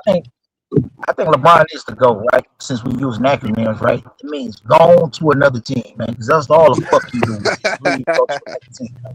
You know what I'm saying? Oh, yeah. He's definitely the go to going to other teams. Yeah, definitely. Yeah. You know what I'm saying? That's all he do, man. You know what I mean? Ain't no loyalty to nigga. All the GOATs we talking about playing on one squad most of the time. But Jordan went to another team that he owned. In the end, I'm talking about in the Jordan days when he was, you know what I'm saying? Jordan went to the Wizards because he owned the Wizards, right? Yeah, he bought them afterwards. He tried to make them better afterwards. But I'm gonna say this about LeBron. Was you really trying to compete for a championship with the Wizards? No, that was just wind down, man. That nigga went to the Wizards after he already solidified himself in history. Yeah, we talking about for the love of the game.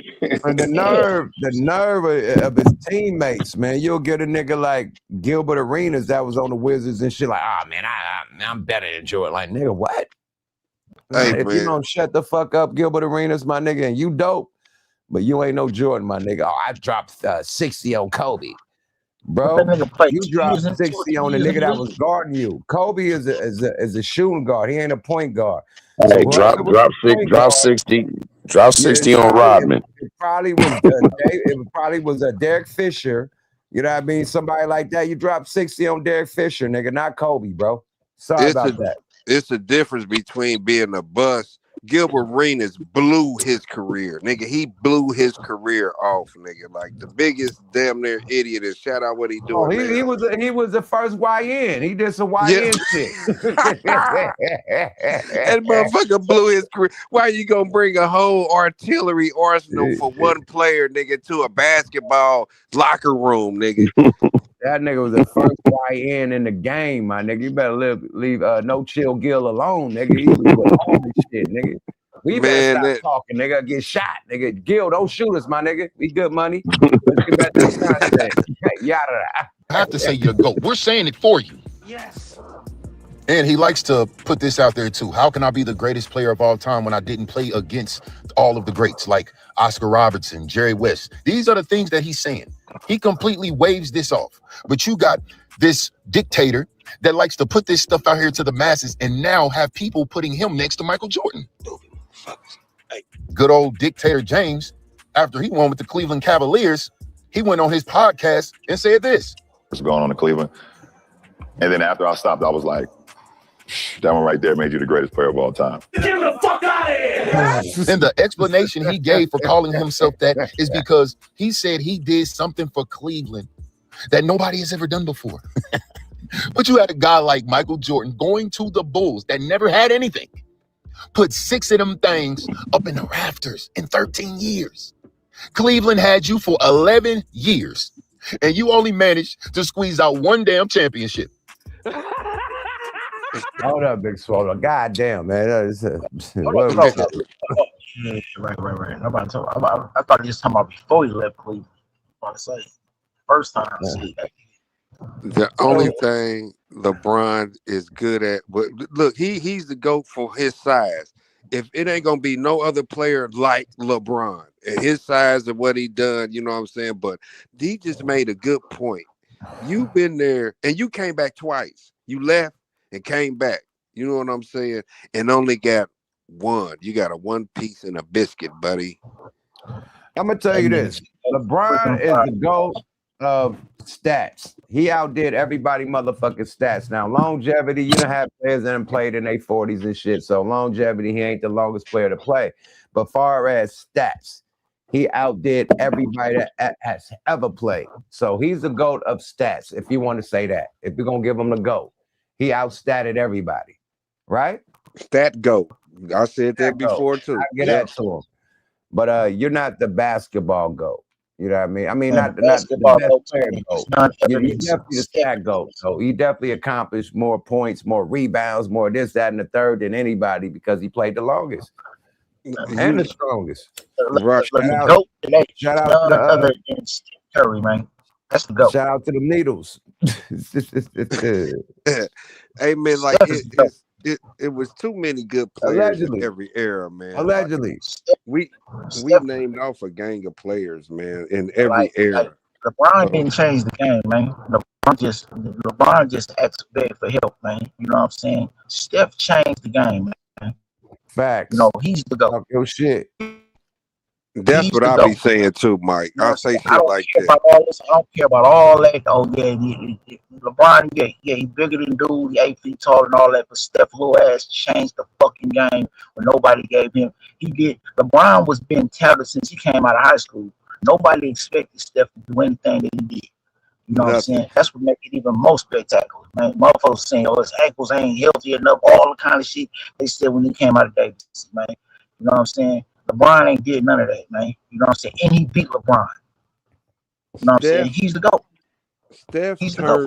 Steph turned centers into 3-point shooters. That's Fact. when you see that's when you when players change rules like Peyton Manning and Tom Brady and Jordan and Gretzky and all these motherfuckers hockey man, like whatever, baseball, your boy up from Barry Bonds, them motherfuckers change rules. You know what I mean? Like rules got changed because that's GOAT shit. That's GOAT got status. Wendy shooting threes. Right. You got a Wendy in the mid-90s for shooting three. you got cat. You know what I mean, shooting threes. Them boys is tall as the sky. You know what I'm saying? They should be down in the middle. Where they at? Behind the arc shooting threes. You know what I mean? So them are GOAT status players. Like them are players that you can say are the greatest of all time. You know what I mean? When you change rules, I don't care what sport it is, and I named off a few in each one. Those are the people that I call GOATs. You know what I mean? If that sport they playing come back and say they can't do that no more. You know what I mean? Because of what they done. You know what I mean? But whatever it was, you know what I mean? The impact. Peyton Manning walk up to a motherfucking line. Apple, the audible shit. They had to stop him. They had to make him go back in the huddle. Rule changes. You know what I mean? Look, man, like from Magic to Bird, all that. Dr. J, Will Chamberlain, they put in the top of the key. Larry Bird, it wasn't no 3-pointers. They put that line right there. You know what I'm saying? Like that shit, motherfuckers don't know. Those are rule changes. You put the rules up, and they change the rules, my nigga. Like that's GOAT shit to me. Like Reese said on the screen, game changers. Period. Well, we're gonna wrap it up like a bow tie, man. We done said a lot tonight. We done went for 4 hours, man, and damn near, man, we gave them a lot, man. And that's for me being tardy to the party, man. So we doubling up on the episodes and shit. I hope everybody had fun. Nice dialogue, man. Dope episode, man. Shout out to Mace for tapping in, man. I threw the alley-oop. I seen Brock in the building. I hope he was gonna bless us with a so long. But we took so long to put the link out. Oh, my bad. But great pod, man. Salute to my co-host, man. Network MJG, man. It's always a treat when the bosses meet and speak. You hear me? Give y'all shout outs before we get up out of here, Playboys. Hey, you know what it do. Shout out to the chat, the missus with the riches. You know what I mean? The panel, Mike Ascari, Network, Mace, my niggas, you know what I mean? And you already know. Yuck. And the G stands for tonight, we gonna be gracious, man, because us being black is where it's at. You know what I mean? Pray for that boy Carmelo Anthony and for the other guy that lost his life. You know what I'm saying? You know, we still here, my nigga. Each one teach one. We will get better. You know what I mean? We will. Yeah. Absolutely. That's an action-packed fact, Jack. Michael Scarry, man. Talk your talk, mate. Salutations as always, man. You know what I'm saying? You know, salute to the SID committee, man. You know what I mean? Salute to those who tapped in. Salute to Yuck, MJG, Calico, man. You know, and everybody, man, that's been supporting, man, the Ghost Regime Network podcast, man. You know what I'm saying? Period, man. Follow your guy, like, share, subscribe, man. You know, to the next time, man. To the next time. Oh, shout out to my sister, Nico, man. I can never forget you. That one, man. Sleep town business, man.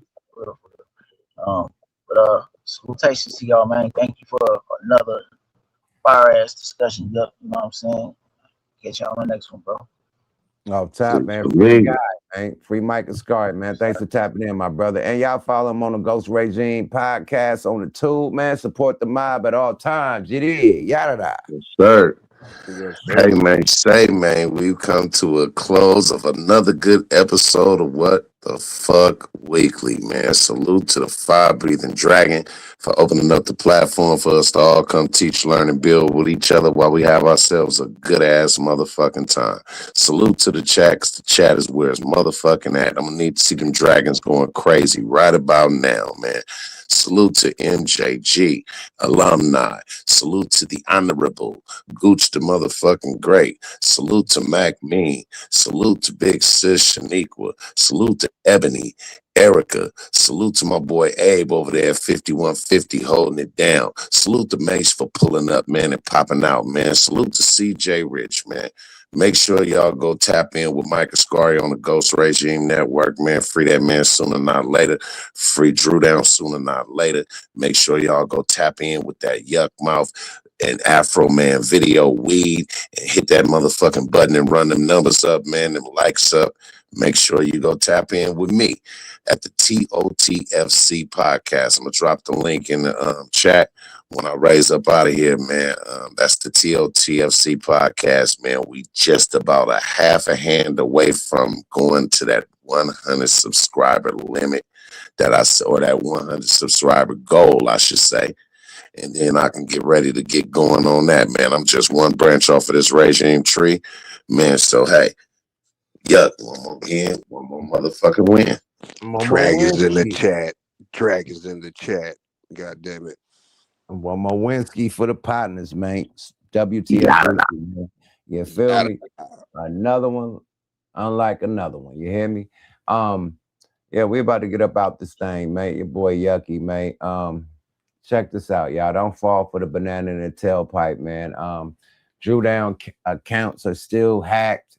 You know what I mean? Them accounts are asking for money and money on books. One account said he passed away and was asking for GoFundMe's, man. Don't believe it, man. Drew is good, all good money.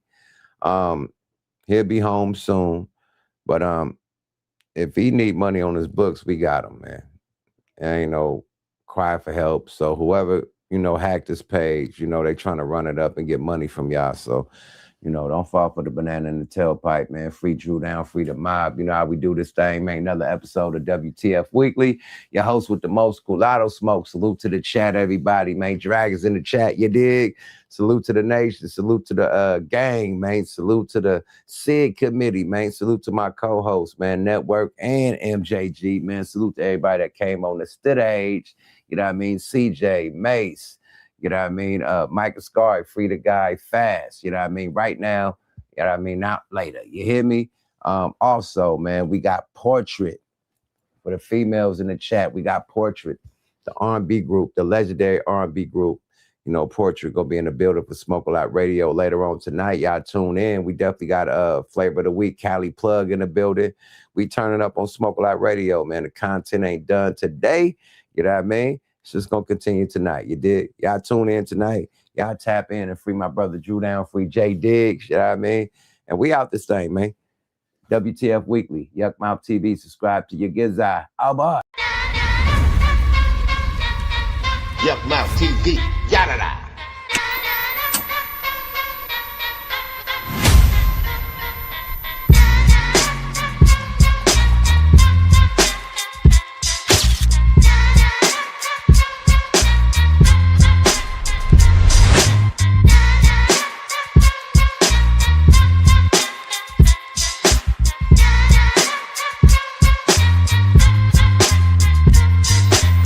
Yuck Mouth TV, yada da.